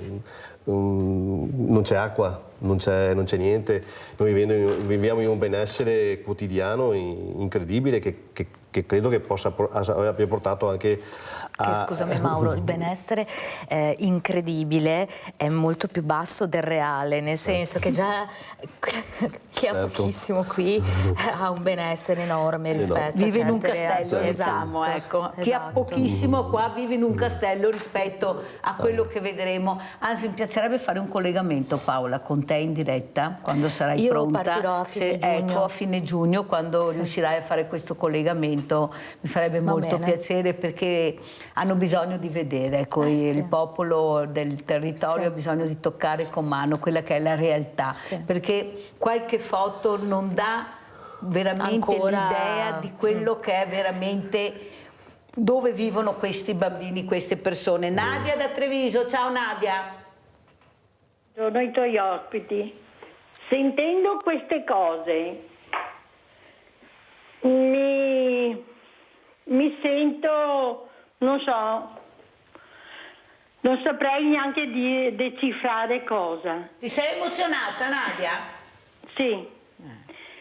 E dopo penso che il nostro onorevole va al duty free dell'aeroporto e si intasca un profumo per la moglie.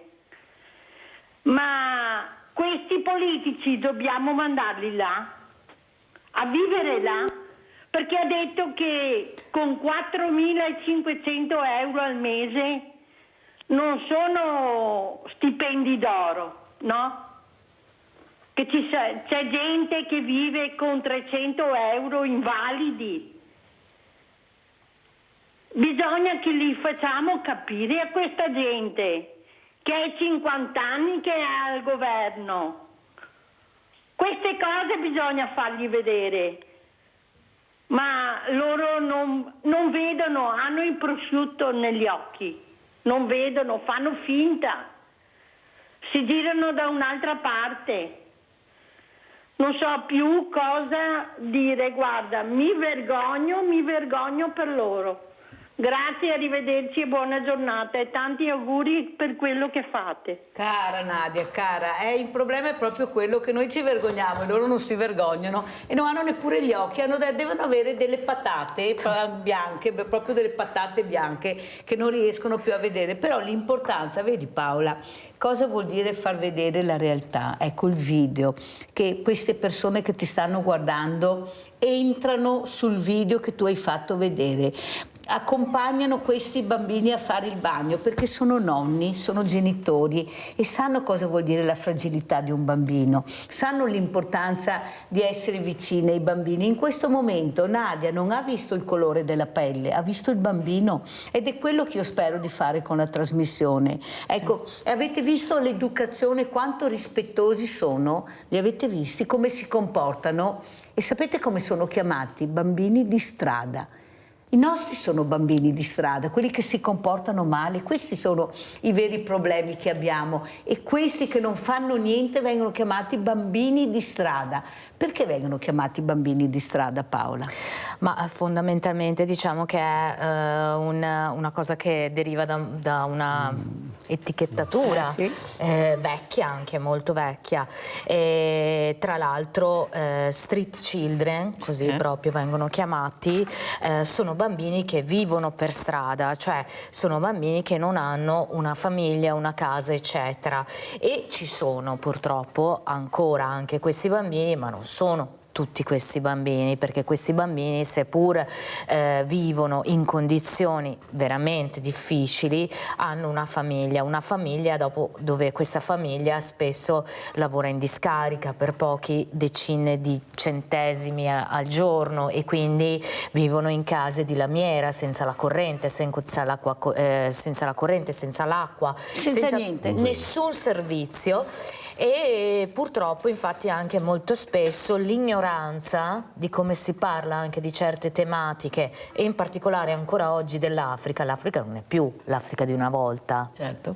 I bambini, le persone sono cambiate, sono evolute, le situazioni si sono evolute, non aiutano le persone a capire le reali esigenze.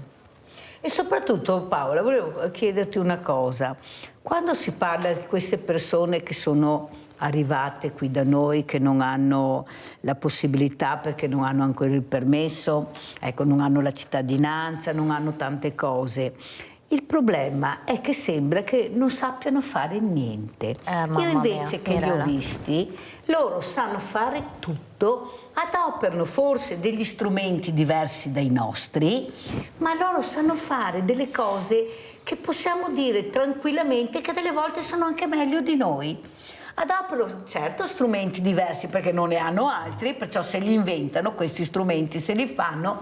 Ma se voi vedete un bambino di 5 anni come maneggia un coltello grande così, senza tagliarsi minimamente, con agilità incredibile, sì. Voi rimanete a bocca aperta.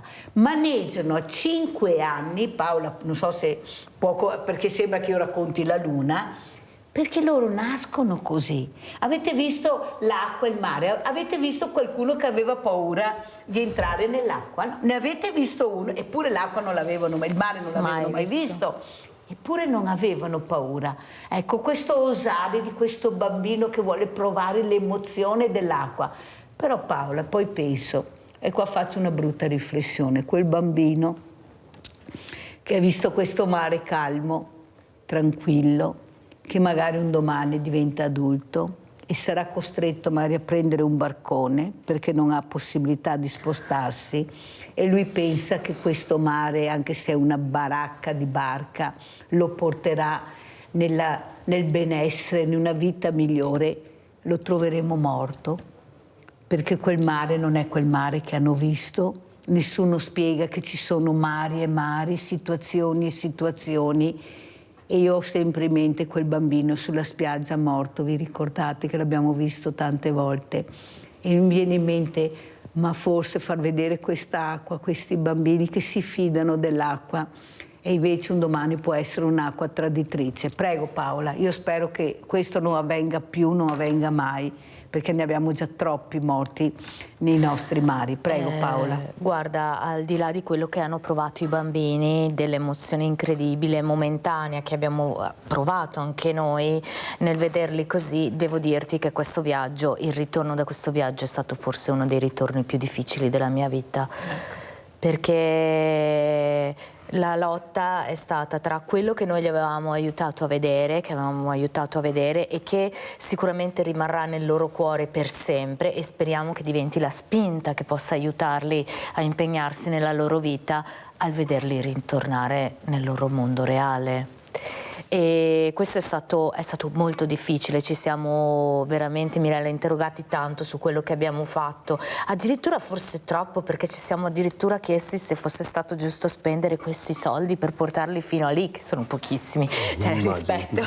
Sì, però noi ci siamo veramente, siamo andati in crisi profonda, tutti quelli che erano lì, da Francesco a me, a Lisi, a Simone, Matteo, tutti quelli che hanno partecipato a questo progetto hanno avuto un rientro molto complicato, però ovviamente, come sai, come si fa a superare queste cose? Nell'equilibrio e nei risultati. Quindi i risultati che io vedo non possono non darmi ragione su questo percorso che stiamo facendo, e quindi insomma oggi posso parlarne anche molto più serenamente, ma questo rientro è stato complesso perché comunque il sistema ha fatto tornare quei bambini in un posto dove tutti i loro diritti sono violati ogni giorno della loro vita.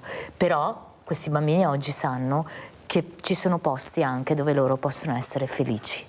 Hai fatto bene ad evidenziarlo, anche perché io con questa trasmissione sto cercando di trasmettere questo, di diventare tutti più buoni, di accogliere di più, come eravamo una volta. Noi eravamo un popolo accogliente, eravamo un popolo che anzi non vedevamo il colore, vedevamo la persona. Però l'accoglienza non è dare una casa semplicemente o 4 mura, cioè l'accoglienza che stai facendo tu è tutta un'altra cosa.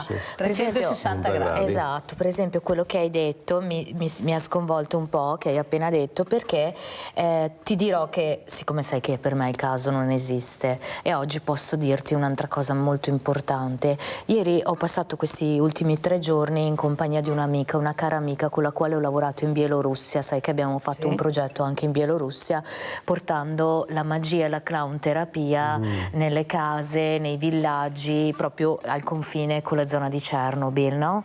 E questa mia carissima amica, che si chiama Marina, oggi è in Italia perché un anno fa è venuta in Italia per permettere a suo figlio di ricevere delle cure adeguate, e lei, abbiamo discusso così tanto in questi giorni di questa cosa, dove lei ora vive in Sardegna.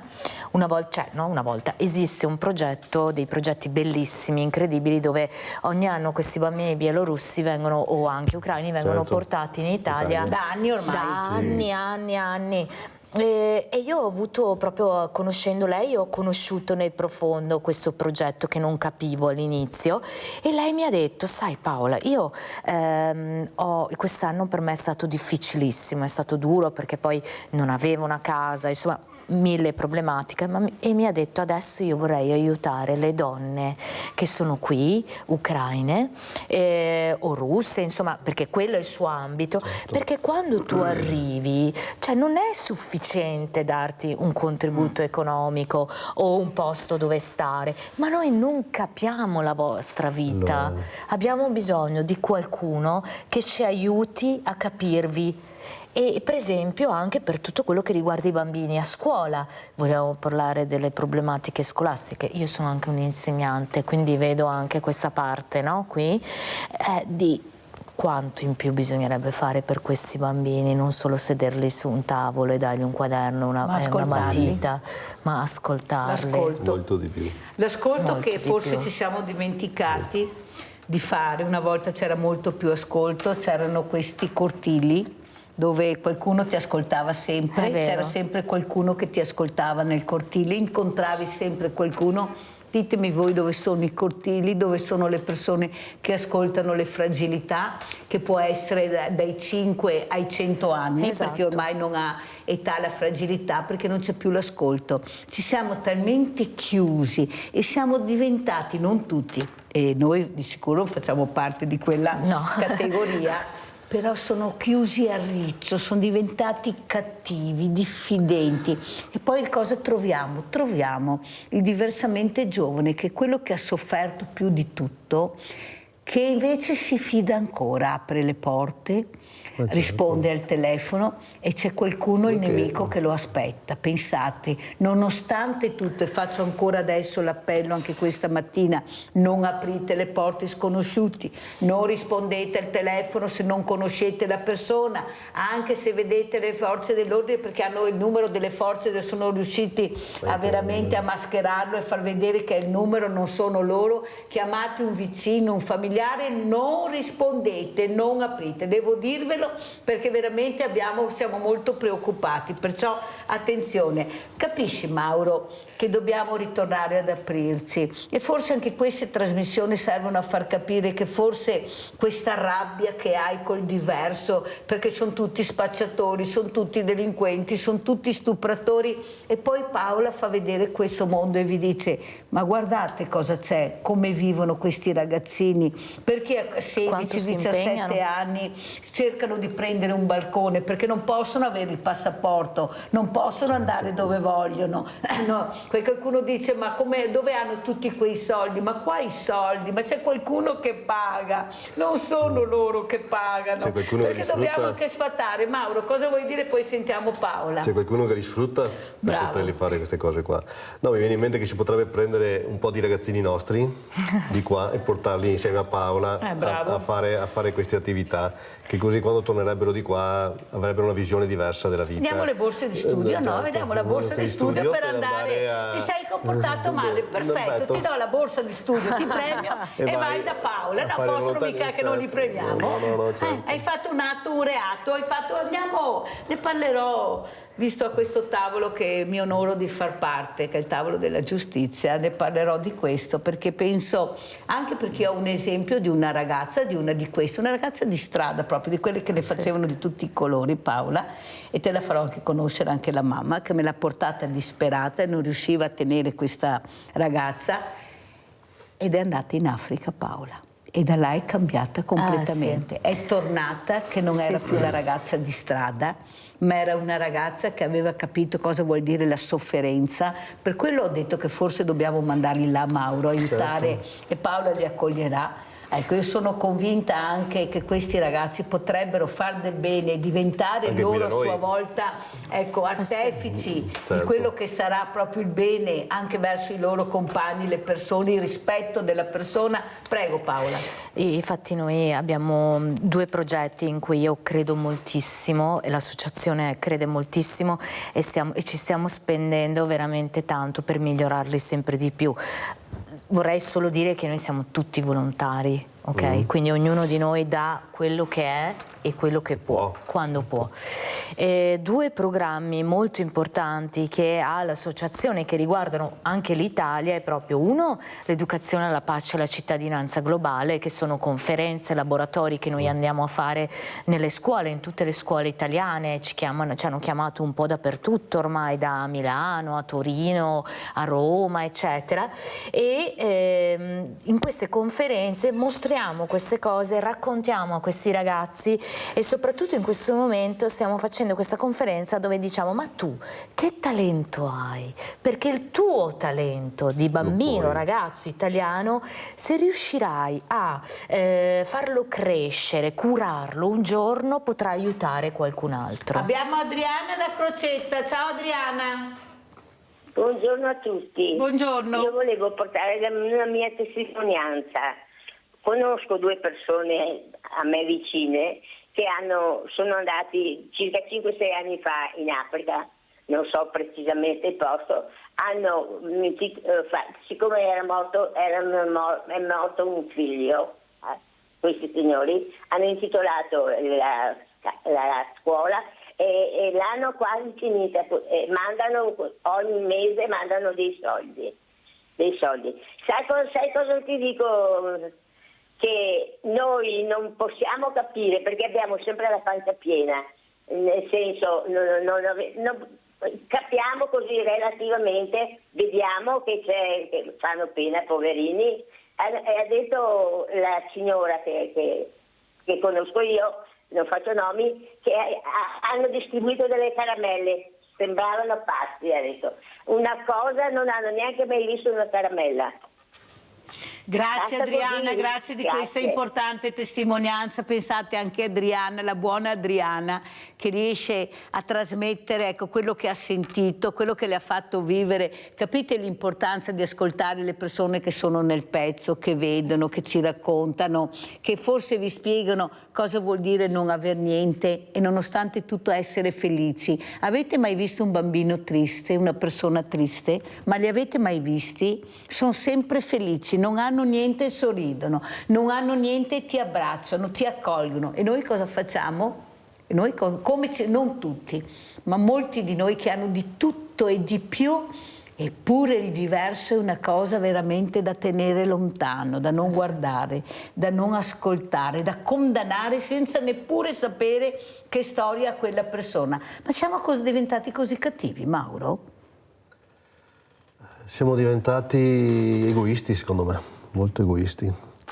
Pensiamo solo per il nostro orticello, coltiviamo quello, invece dobbiamo pensare molto più in largo e fare in modo che aiutare il prossimo, perché questa è la cosa migliore, aiutarci uno con l'altro, aiutare le persone, i bambini, aiutare le persone in difficoltà, aiutare gli anziani, fare comunità, perché l'importante è fare comunità. Il cortile, il famoso cortile che dicevo prima. Una volta io sono diversamente giovane e quindi a me una volta andavo a fare le capanne, queste famose capanne insieme ai miei amici, adesso c'è il telefonino e si perde del tempo sul telefonino. Certo, ma chi ha messo il telefonino? Gli anni sono passati e logicamente la vita è cambiata, non siamo più come molti anni fa, però ci vorrebbero ancora valori di una volta. E allora come si fa a dare il telefonino a un bambino di 4 anni, Mauro? È questo che non riesco a capire. Come fai a non capire che in quel momento che tu dai il telefonino ti allontani dal tuo bambino? Gli dai a mano uno strumento che lui non riuscirà più a farne a meno dopo, tu non parlerai più con tuo figlio, lui non parlerà più con te e questo telefonino diventerà uno strumento che lo farà andare via di testa se non correttamente seguito. Io vedo bambini, l'ho anche raccontato Paola, di 5-6 anni che delle volte la mamma è impegnata in qualcos'altro, la prima cosa fa dare il telefonino e loro cominciano a giocare, sì. Ma anche con un volume molto alto. Ecco, adoperano un volume molto alto e questa, stavo dicendo una parolaccia, per fortuna che mi sono fermata, invece di capire che deve anche seguire perché stanno disturbando altre persone, lei è completamente da un'altra parte, non sa neanche più di essere mamma di quelle bambine che stanno anche disturbando perché il volume è alto, perché lei è un'altra dimensione. Ma si può arrivare a un'altra dimensione a questi livelli, Paola? Tu che vivi la realtà, ma come si fa, dico io? Non sono tutte, voi guardate che ci sono dei genitori e dei nonni bravissimi, dei fratelli, ma io devo colpire quegli esempi, quelli bravi li lascio andare perché sono già bravi, io devo cercare di far cambiare strada quelli meno bravi. È inutile dire ma per questo dovrebbe funzionare così e se sbagliano farglielo notare, non fregate o voltarsi da un'altra parte perché non vuoi intrometterti, perché hai paura. Ormai abbiamo paura di tutto, anche se non è vero. Paola? Sì, no, è vero, abbiamo paura, ma non solo, diciamo anche che le figure educative non hanno neanche più gli strumenti per intervenire. Esatto. Questo è un grosso problema. Non hanno più gli strumenti per intervenire, ma ancora di più ti posso dire, neanche più il permesso di intervenire. Quindi mi piace molto l'espressione che hai usato, il cortile. Capisco quello che hai raccontato. C'è da dire che noi come adulti, o diversamente giovani, come preferiamo, dobbiamo diventare questa mediazione tra queste realtà. Quindi è impossibile tornare indietro, a parte gli errori di dare un telefonino in mano a un bambino di 4 anni, che è evidente che è una sciocchezza, ma dobbiamo mediare tra questi giovani. Io porto circa 40-50 ragazzi ogni estate in Kenya a fare volontariato, perché il secondo progetto che ti volevo raccontare è proprio quello del volontariato sul campo, no? E nessuno di questi ragazzi torna come è venuto. Immagino. Nessuno. Quindi noi dobbiamo diventare mediatori tra questi due mondi, dare la nostra esperienza ma accogliere il cambiamento. Quindi per esempio, Mirella, questo cortile di cui tu parli potrebbe diventare una stanza virtuale dove poter incontrare ed ascoltare le donne ucraine magari e aiutarle a capire come muoversi in questo mondo. Chissà che un giorno non riusciremo ad attivare un progetto del genere. Io tramite questa squadra meravigliosa di volontari che ho al Banco Solidale facciamo anche questo, noi abbiamo aiutato queste persone e voi non avete idea i ringraziamenti, le emozioni che proviamo quando ci stringono le mani e ci dicono grazie, grazie a voi, sono riuscita a superare questo step incredibile. Queste donne che hanno perso i figli, che stanno combattendo, i nipoti, queste nonne che vengono, che mi raccontano la storia, disperate, che abbracciano, perché come dice Paola, non è solo dare la borsa o il vestito che hanno bisogno, è l'accoglienza, è l'ascolto, queste donne cosiddette di colore che abbracciano queste donne ucraine, le nonne, le accompagnano a casa, le aiutano. Questa è comunità, questo vuol dire fare comunità assieme, perché il dolore è uguale. Il dolore non ha colore, il dolore non ha età, è un dolore che si condivide. Tu hai il tuo, il mio, ma è sempre un dolore. È questo che non riusciamo a capire. E allora andiamo a vedere, visto che hanno nominato i bambini, questi funerali di questo piccolo che gli è scivolata la palla sotto la macchina del papà, che ha fatto retromarcia e il bambino non c'è più. Andiamo a vedere i funerali. La chiesa di Dosson non riesce a contenere le centinaia di persone che hanno voluto dire per l'ultima volta ciao a Matteo. La commozione è tanta quando la piccola bara bianca fa il suo ingresso in quella chiesa, dove circa un anno fa il piccolo venne battezzato. Ad accompagnare il feretro mamma Laura e papà Olaf, che si sorreggono a vicenda. A precederli la sorellina e i cuginetti di Matteo. Tra le mani un grande disegno colorato, come colorate sono le mani che riempiono i cartelloni affissi sul sagrato, lasciati dall'educatrice e dai piccoli amici del nido.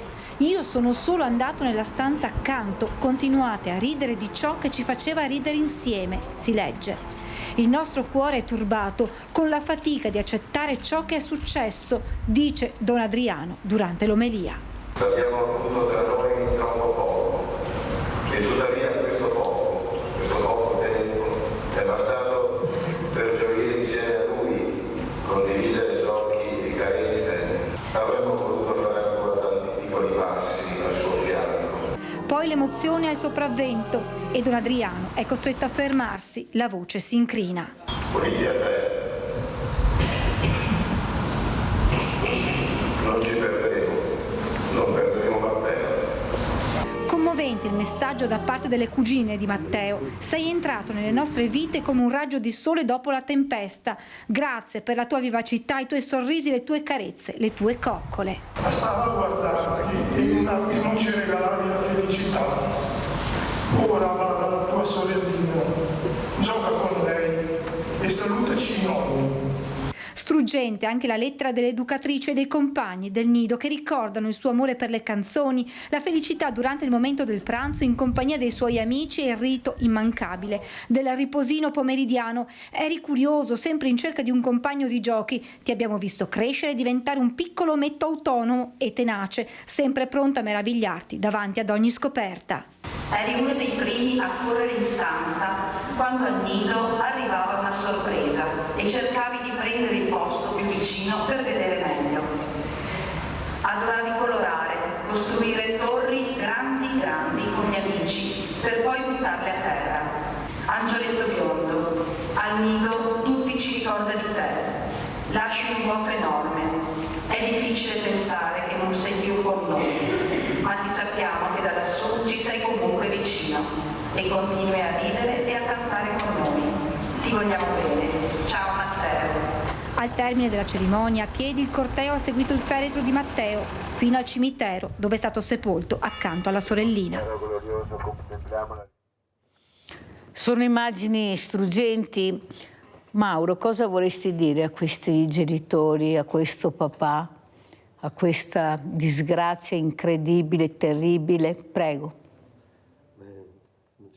Non ci sono parole, è una disgrazia immane. Qui adesso solo da stargli vicino, in modo da vedere, stargli vicino, far sì che lui superi questa cosa, che se non è facile, non sarà facile, se lo porterà per tutta la vita.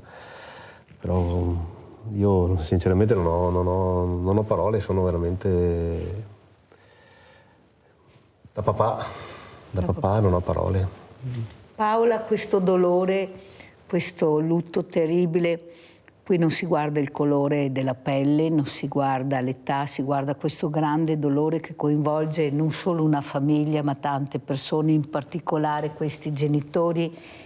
Ma dobbiamo stare vicino a questi genitori, il dolore va condiviso, non possono essere lasciati soli. Noi abbiamo un problema, io lo dico sempre, che invece di capire che forse magari anche suonare il campanello o abbracciarli farebbe bene, noi ci allontaniamo, noi abbiamo paura, ecco qua, la paura di affrontare il dolore, la paura forse anche che non è il momento, secondo qualcuno, di suonare il campanello, di abbracciarli.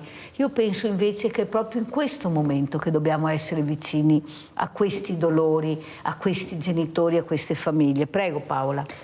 Sì, c'è da dire che infatti una delle cose più incredibili e belle che ha cambiato anche la mia vita, ovviamente me l'ha insegnata l'Africa, è la comunità. l'essere comunità, il superare ogni difficoltà, ogni dolore, un pezzetto alla volta, quasi dividendoselo attorno a un tavolo, no? Spartirlo un po' a tutti, in modo che ognuno possa trovare una piccola soluzione per andare avanti. Il grosso problema è appunto che di fronte a questi dolori immani spesso si lasciano le persone sole o in mano di specialisti, per dire, no? Perché così spesso si sente dire. Certo. Invece quello che bisognerebbe fare è proprio essere partecipi e creare comunità, dialogo attorno a queste persone. Io penso che questa è l'unica soluzione. E condivido in pieno quello che hai detto, poi sai che siamo in sintonia tutti e tre. Non c'è niente che ci divide quando parliamo di fragilità, sì. Anche ci unisce ancora di più, vorremmo essere sempre di aiuto a tutti quelli che veramente stanno soffrendo perché non sono conosciuti, non sono capiti. Ecco, questa chiusura a riccio che dobbiamo un po' alla volta aprire, cercare di aprire, parlare più di cortili, sì. Il cortile anche virtuale, ma è sempre un cortile dove io mi posso appoggiare e dove posso essere ascoltato. Come ci saluti, Mauro? Volevo parlare un attimo della camminata inclusiva. Prego. Che faremo il 5 di maggio. È una camminata che grazie a un bando che abbiamo vinto della 480 DGR della Regione Veneto faremo questa camminata. Questa è la terza edizione, quest'anno l'abbiamo fatta un po' più importante, diciamo, dove porteremo i nostri ragazzi insieme alla comunità, si parlava di comunità prima, e in modo di far conoscere questi ragazzi e la comunità. Allora, 5 maggio da dove si parte? Si parte a che da ora? Lutrano, due percorsi, uno di 5 km inclusivo, anche con carrozzine, e uno di 13 km per chi fa un po' più atletico, insomma, diciamo così. Si parte alle 9, una partenza, poi c'è un attimo di condivisione alla fine con una porchetta collection, l'abbiamo chiamata così, in modo di stare assieme, è un modo proprio per fare inclusione, per fare comunità, come si diceva prima. Allora, domenica 5 maggio alle ore 9 a Lutrano per questa camminata inclusiva. Paola, invece tu come ci saluti, Paola Viola? Allora, io vi saluto raccontandovi il prossimo progetto, il prossimo step, perché l'evoluzione deve continuare, dobbiamo crescere, quindi noi abbiamo deciso di attivare una raccolta fondi, una sensibilizzazione per ristrutturare la Smiling School Lucky Summer, portarla al livello dello Smiling Center, perché che abbiamo visto. Questa è la prima scuola che abbiamo costruito di mattoni, eravamo talmente poveri che l'abbiamo fatta veramente con 2 spiccioli e oggi purtroppo dopo 5 anni, Covid in mezzo e tante situazioni complesse, ha bisogno assolutamente di essere ristrutturata per poter continuare a dare questa istruzione di qualità ai nostri ragazzi, e anche perché di fronte a questo palazzo dove effettivamente tu lo conosci molto bene, ormai ci sono alcune aule sono più belle delle aule italiane, voglio dire, quindi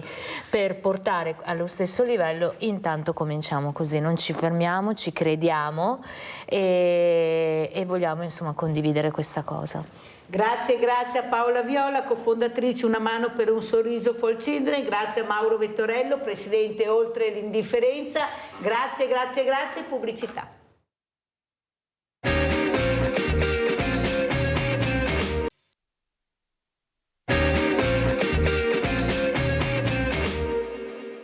Sono state 344 le donne che nel 2023 hanno contattato il centro antiviolenza di Telefono Rosa Treviso. 140 di loro sono nuove richieste di aiuto, solo 51 hanno però sporto denuncia, mentre 43 prima di arrivare al Telefono Rosa sono passate dal pronto soccorso. Complessivamente ogni anno sono oltre 1000 le donne che si rivolgono ai centri antiviolenza della Marca. Per quanto riguarda l'età, i casi si stanno distribuendo in modo equilibrato nella fascia tra i 30 e i 60 anni, ma sono sempre più le giovani, anche al di sotto dei 20 anni, che chiedono aiuto. Il 60% delle vittime di violenza ha bambini piccoli. Su 66 donne con figli al di sotto dei 18 anni, 30 i bimbi o i ragazzi che hanno assistito ai soprusi. Numeri in aumento perché sempre più coloro che hanno la forza di chiedere aiuto, ma questo richiede un incremento delle strutture come le case rifugio o gli appartamenti di transizione, attualmente non sufficienti a far fronte alle richieste di protezione. Spesso noi anche ci siamo rivolte ad altre case rifugio di altri centri antiviolenza di altre province del Veneto. Rimane però un sommerso di donne che non sa a chi rivolgersi o ha paura a chiedere protezione. È anche a loro che è rivolta l'iniziativa che coinvolge Provincia, Telefono Rosa e MOM. Pensiamo possa essere un'opportunità per raggiungere coloro che ne hanno bisogno in completo anonimato, trovando in questo appendino i punti di riferimento necessari. Sugli autobus verranno affissi manifesti e appendini da poter portare via con sé, con i riferimenti del centro antiviolenza. Raggiungere le donne vittime di soprusi o i loro familiari è l'obiettivo del progetto, che punta però anche a parlare alle ragazze, sempre più vittime di molestie da parte di coetanei. Che cosa c'è di più social del mezzo di trasporto pubblico? Adesso magari i ragazzi rideranno, però è così, la loro vita va sulle ruote e quindi un impatto così immediato spero che, anzi sono sicura, che porterà un po' l'attenzione. Con i suoi 500 autobus e 40.000 passeggeri giornalieri, con i suoi 32.000 abbonati, di cui l'80% è rappresentato da studenti e il 62% da donne, MOM può essere il mezzo migliore per far conoscere ad un'ampia platea il lavoro del centro antiviolenza. Credo che abbiamo la potenzialità per far capire alla gente il problema della violenza di genere. E questa mattina sono veramente contentissima di avere ospite Stella Di Bartolo, presidente Telefono Rosa di Treviso. Grazie veramente Presidente di essere qui, e grazie anche a Adriano Tonellato, presidente AVO, Associazione Volontari Ospedalieri, per far capire l'importanza del volontariato, di questo Telefono Rosa. Io penso che dobbiamo veramente supportarli e dire grazie per tutte le iniziative che continuamente sfornano con dati certi, reali, per far capire l'importanza di esserci, ma di fare comunità, di condannare, di giudicare, ma soprattutto di denunciare. Ecco, queste denunce che si fa fatica, ce ne sono, ma è molto proprio quello che è il sommerso, questa donna che fa fatica a uscire da questo tunnel terribile. Ecco, partiamo proprio con Stella Di Bartolo. Prego, Presidente. Ma intanto vi ringrazio per l'invito a nome anche di tutte le collaboratrici e operatrici del centro antiviolenza. Il nostro impegno è mirato a far sì che le donne assumano la consapevolezza di capire che dalla violenza si può uscire. Quindi noi, la denuncia arriva in un secondo momento. Prima di tutto la donna deve trovare la forza in sé, e ce l'ha con il nostro aiuto che mettiamo a disposizione come volontaria, e quindi sono servizi gratuiti e offerti da personale altamente formato, perché le donne vittime di violenza sono donne che hanno delle fragilità e delle particolarità che vanno trattate con attenzione. Quindi l'invito nostro è sempre quello: non rimanete isolate, parlate, che solo con la parola si può combattere l'isolamento della violenza e iniziare a fare un percorso di recupero di autonomia e di una vita migliore per sé e per i propri figli. Senti Stella, ci diamo del tu, perché tra il mondo del volontariato non esiste il lei, ma soprattutto quello che non riusciamo a capire è perché questa donna non riesce ancora a capire che non si deve fidare della persona che ha usato violenza nei suoi confronti, della persona che non ha rispettato la sua dignità di donna, anzi l'ha calpestata, e si cerca di dare sempre l'ultima chance, non pensando mai che questo uomo, nonostante ci siano degli esempi e dei episodi che dovrebbero far riflettere, può farti del male. Aprono la porta, salgono nella macchina, ma soprattutto abbiamo una legge che non ci tutela, Stella. Io denuncio, non solo una volta, 2 o 3 volte, abbiamo anche questo codice rosso, se per cortesia puoi spiegare dopo come funziona, perché non l'ho ancora capito bene. Il braccialetto elettronico che viene messo in casi estremi dopo, e per fortuna se viene messo, che questa donna si fida di questo uomo, cioè fa fatica a capire che questa persona può farle del male e soprattutto non è supportata dalla famiglia in molti casi, anzi rimani là, hai figli, dove vai, cosa dicono i vicini, perché noi viviamo in profondo nord, cosa dicono i vicini, ecco la società, i tuoi figli a scuola, ma vogliamo smetterla Stella e vogliamo dire a questa donna svegliati, prego. Ma noi alle donne possiamo anche dirglielo, secondo me quello che va fatto è accompagnarle, perché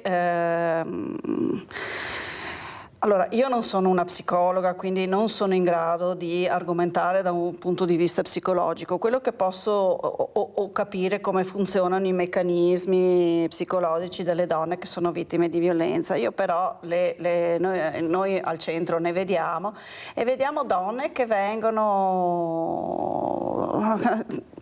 non conoscono, non sanno, non capiscono, perché malgrado se ne parli tanto, quando tu sei all'interno di una dinamica di violenza che magari ti porti dalla tua vita di ragazza, nella quale a sua volta tua madre è stata vittima, se non di violenza fisica, quantomeno di una forma di come dire, di sottomissione cioè inconsapevole. Sì, c'è la questione del patriarcato, ma c'è anche una questione di forte ignoranza affettiva da parte di noi tutti, certo. E quindi i meccanismi delle donne che sono vittime di violenza, noi consideriamo che quando le vediamo sono donne che sono anni che hanno vissuto in un crescendo, perché tante vengono e dicono all'inizio non era così, all'inizio è stata una bella storia d'amore, ma mi sono accorta che era un po' strano, quindi quando poi si è nel furore dell'amore si fa fatica ad accettare il limite dell'altro. Per quanto riguarda invece la nostra legislazione, io non sono proprio dell'idea di dire che la nostra legge non funziona. Allora, noi dal punto di vista normativo abbiamo tanto materiale con cui poter lavorare. Quelli che mancano sono gli strumenti, nel senso, gli strumenti e direi le risorse economiche, perché la nostra legislazione è molto, molto forte in materia di violenza di genere, anche perché nel 2011, quando è stata ratificata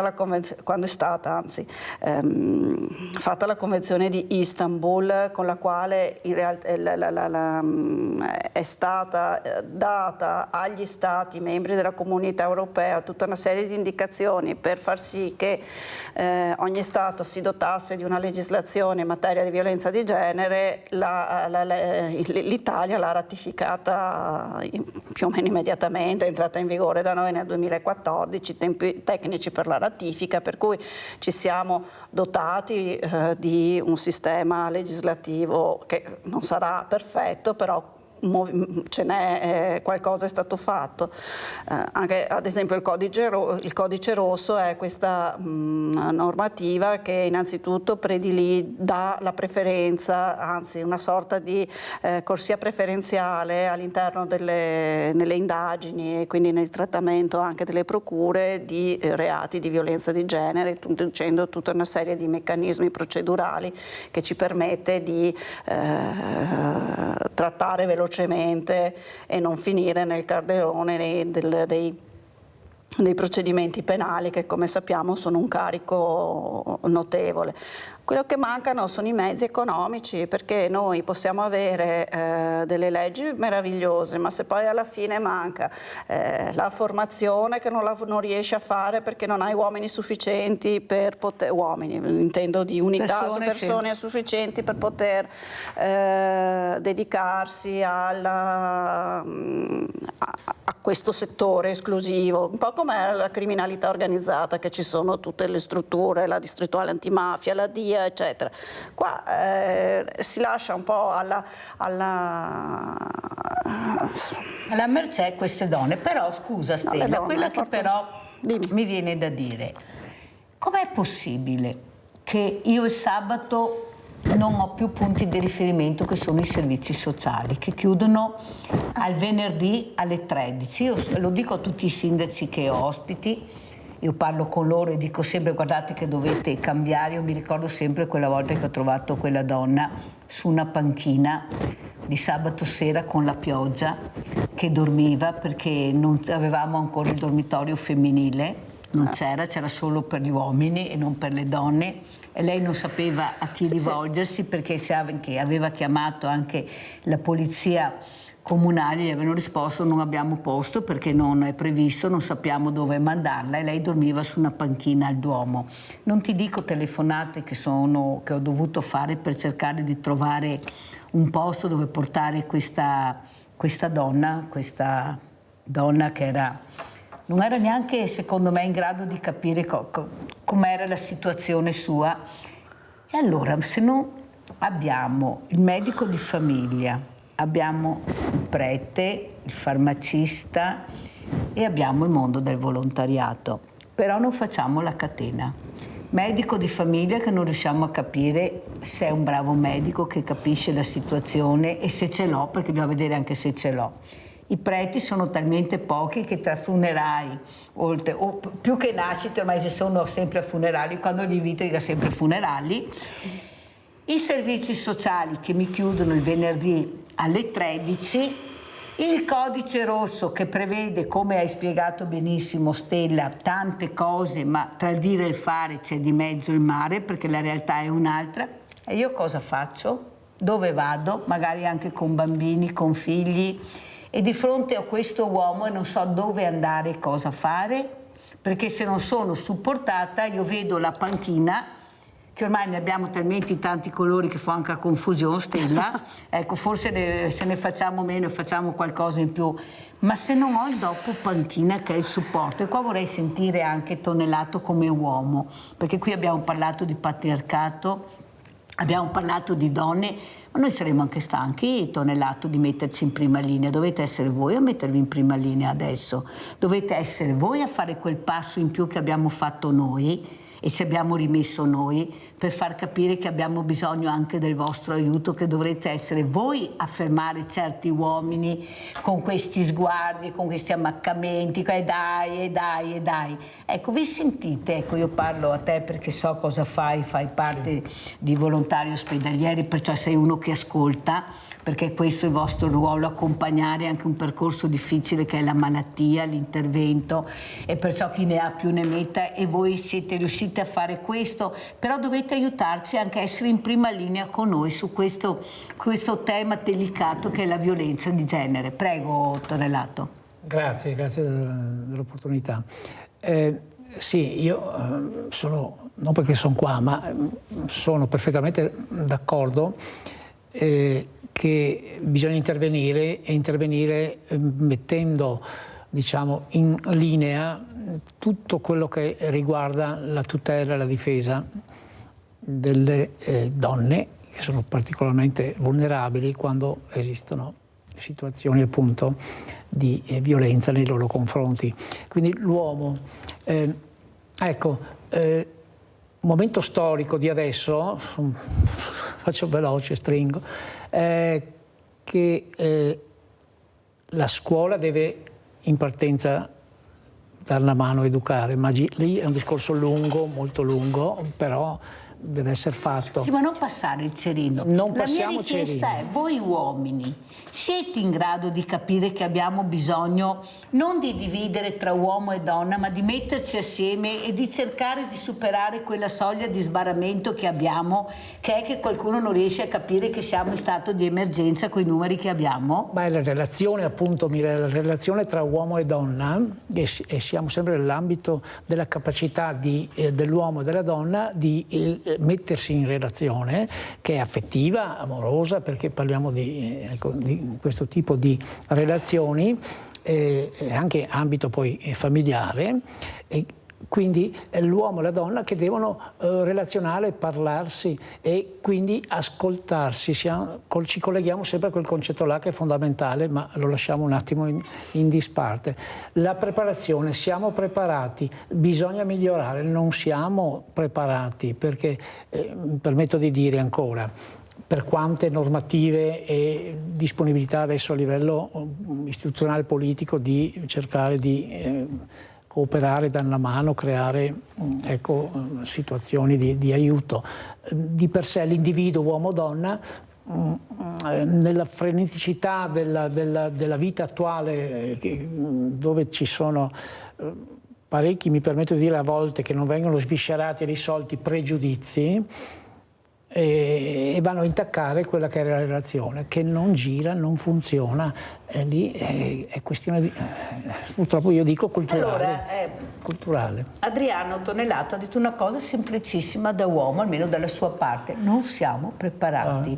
Però la colpa, Stella, è anche nostra, che molte donne non riescono a capire che si deve iniziare da bambini a far capire l'importanza del rispetto della donna o della persona. Io parlerei anche di persone e sono anche stanca di dividere tra uomini e donne, però purtroppo i numeri sono quelli che abbiamo e sono le donne che hanno questi numeri di violenza incredibili.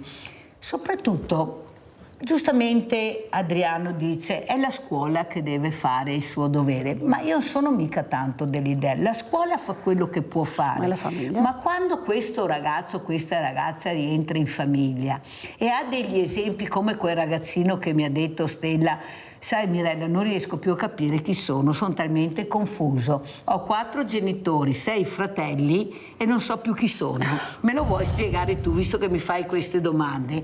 Capite che poi quando questo ragazzo rientra in famiglia, con tutto quello che possono aver detto questi bravi insegnanti e docenti, perché ce ne sono veramente dei bravi, poi cade tutto perché c'è il padre violento, c'è la mamma che ha paura, c'è questo ragazzo o questa ragazza che non sa come difendersi. Avete sentito che hanno veramente preso quell'uomo che picchiava la moglie col bastone con questo minore che guardava e che non sapeva come difendere questa mamma, per fortuna che è stata... Capisci? Siamo lontani anni luce da quella che è la sicurezza della donna in certe situazioni, non in tutte, perché dobbiamo anche dire che per carità ci sono anche relazioni che funzionano molto bene, ci mancherebbe, però noi dobbiamo parlare di quelle che non funzionano. Prego Stella. Ma io vorrei dire 2 cose, se mi si permette. Innanzitutto, prima che dalle scuole, noi dobbiamo pretendere da noi stessi, noi adulti che formiamo i futuri cittadini e cittadine, i futuri uomini, future donne, di avere un passo un po' diverso, quindi di ascoltare e cominciare da noi il cambiamento, ma da noi intendo da noi donne e da noi e dagli uomini, perché per esempio la linea nostra di centro antiviolenza di Treviso, telefono rosa, noi non siamo contro l'uomo, noi siamo contro l'uomo maltrattante, certo. Per cui deve crearsi una sorta di un cambiamento insieme, perché è vero che la colpa dei maltrattamenti è dell'uomo, ma la responsabilità della fuoriuscita da questo fenomeno, che non è più emergenziale, ma ormai è strutturato, la nostra società è strutturale, perché la violenza sulle donne riguarda qualsiasi ceto sociale, qualsiasi nazionalità, qualsiasi livello culturale, economico, quindi deve essere un patto solidale fra uomo sano, nel senso di uomo non maltrattante, e donne. E poi un'altra cosa, se mi permetti Mirella, prima hai fatto l'esempio, hai raccontato di questa donna vittima sostanzialmente di violenza che viveva in strada. Ecco, per esempio in questi casi, se posso dare un consiglio pratico, che si rivolgano al pronto soccorso, perché le mettono per 72 ore, le possono mettere in accoglienza e in sicurezza, e poi attraverso l'attivazione di quelle che sono sono le emergenze, oppure anche contattare noi dei centri antiviolenza, riusciamo a sistemare le donne, anche perché noi abbiamo fondi nella regione che servono proprio per queste situazioni, per l'emergenza e l'accoglienza. Poi un'altra cosa, e poi mi taccio. No, ti ho invitato per parlare, se no come facciamo? Gli assistenti sociali che chiudono alle 3. Allora, onestamente io devo dire che noi come centro antiviolenza operiamo in grande sintonia con i servizi sociali, ma anche lì è una questione di risorse.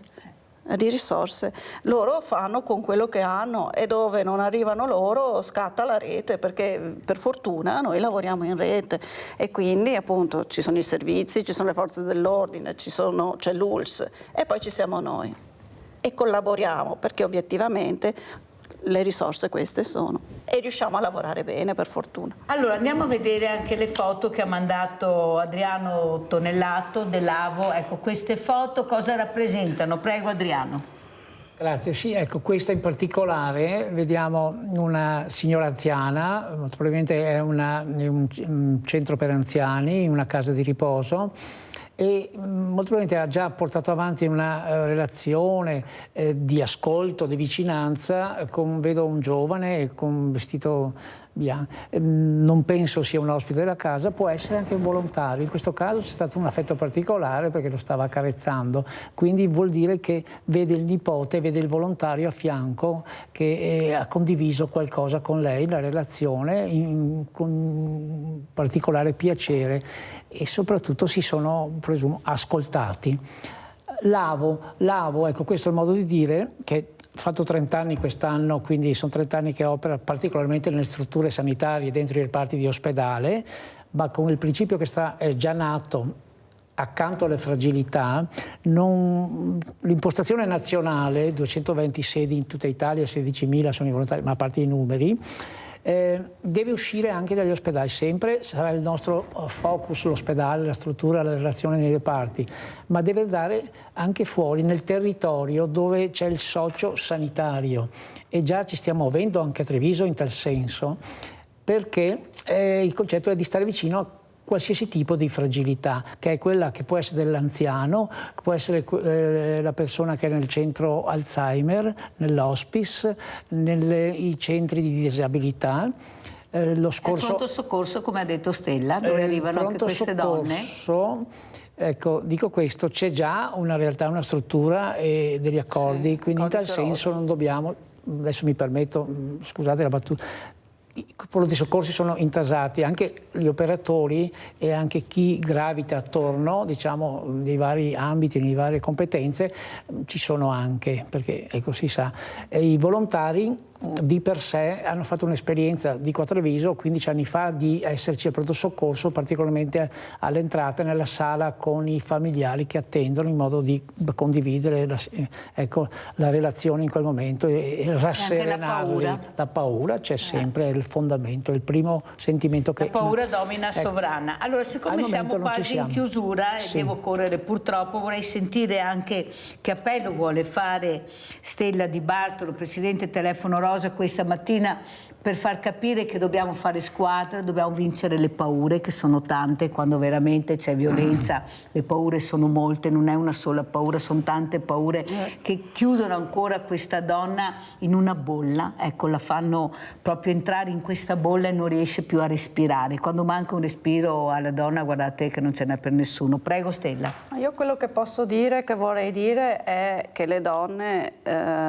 possono avere uno spazio di ascolto presso il centro antiviolenza, il mio centro di riferimento, che è il Telefono Rosa di Treviso.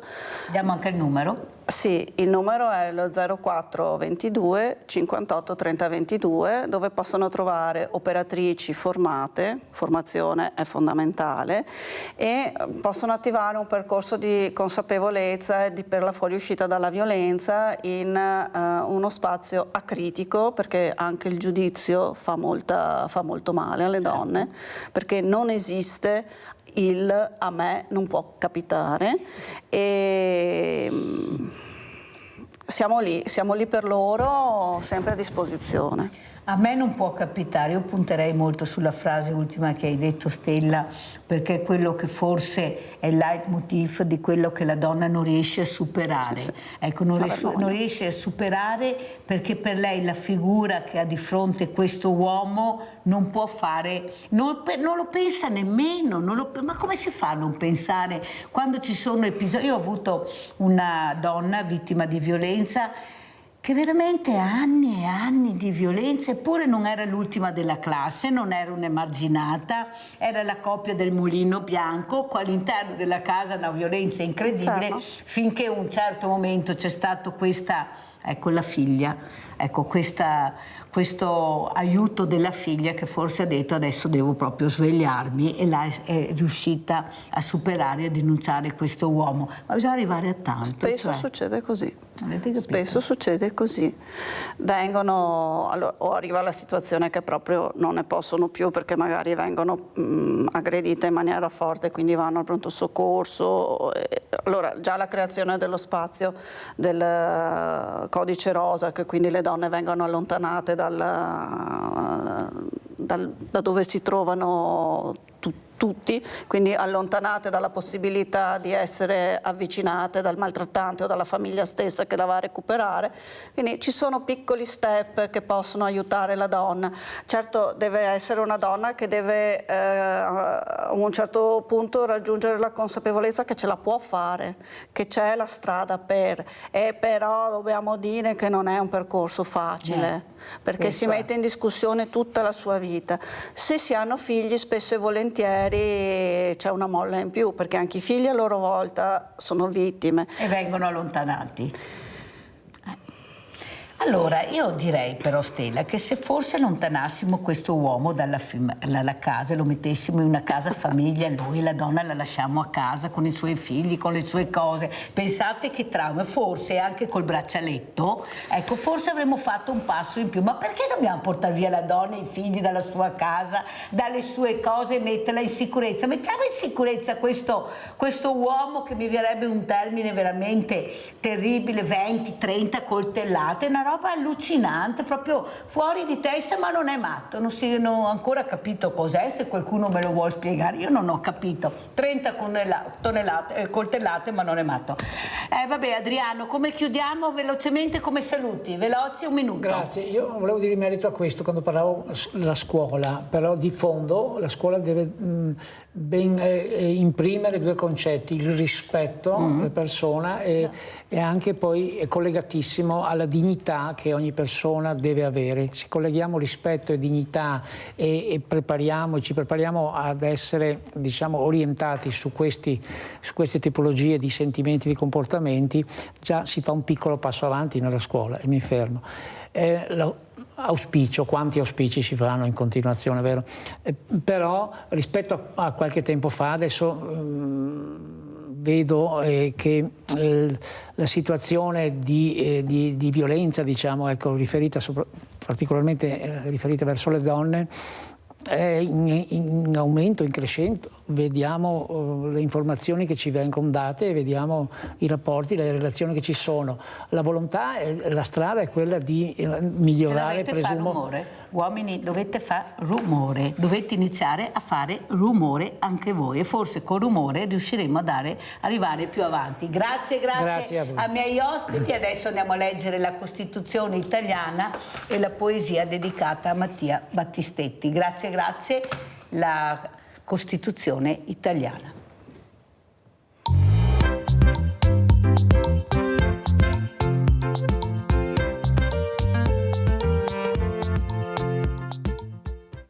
È arrivata la fine di questo sabato, tante persone, tanti ospiti anche questa mattina, tante cose che dobbiamo sapere, imparare, conoscere, perché ce lo meritiamo, perché paghiamo le tasse e noi vorremmo essere messi al corrente di quello che succede nel nostro territorio, cosa fanno anche dei nostri soldi. Il mondo del volontariato è enorme, perciò io penso che anche questa settimana chiudiamo molto bene.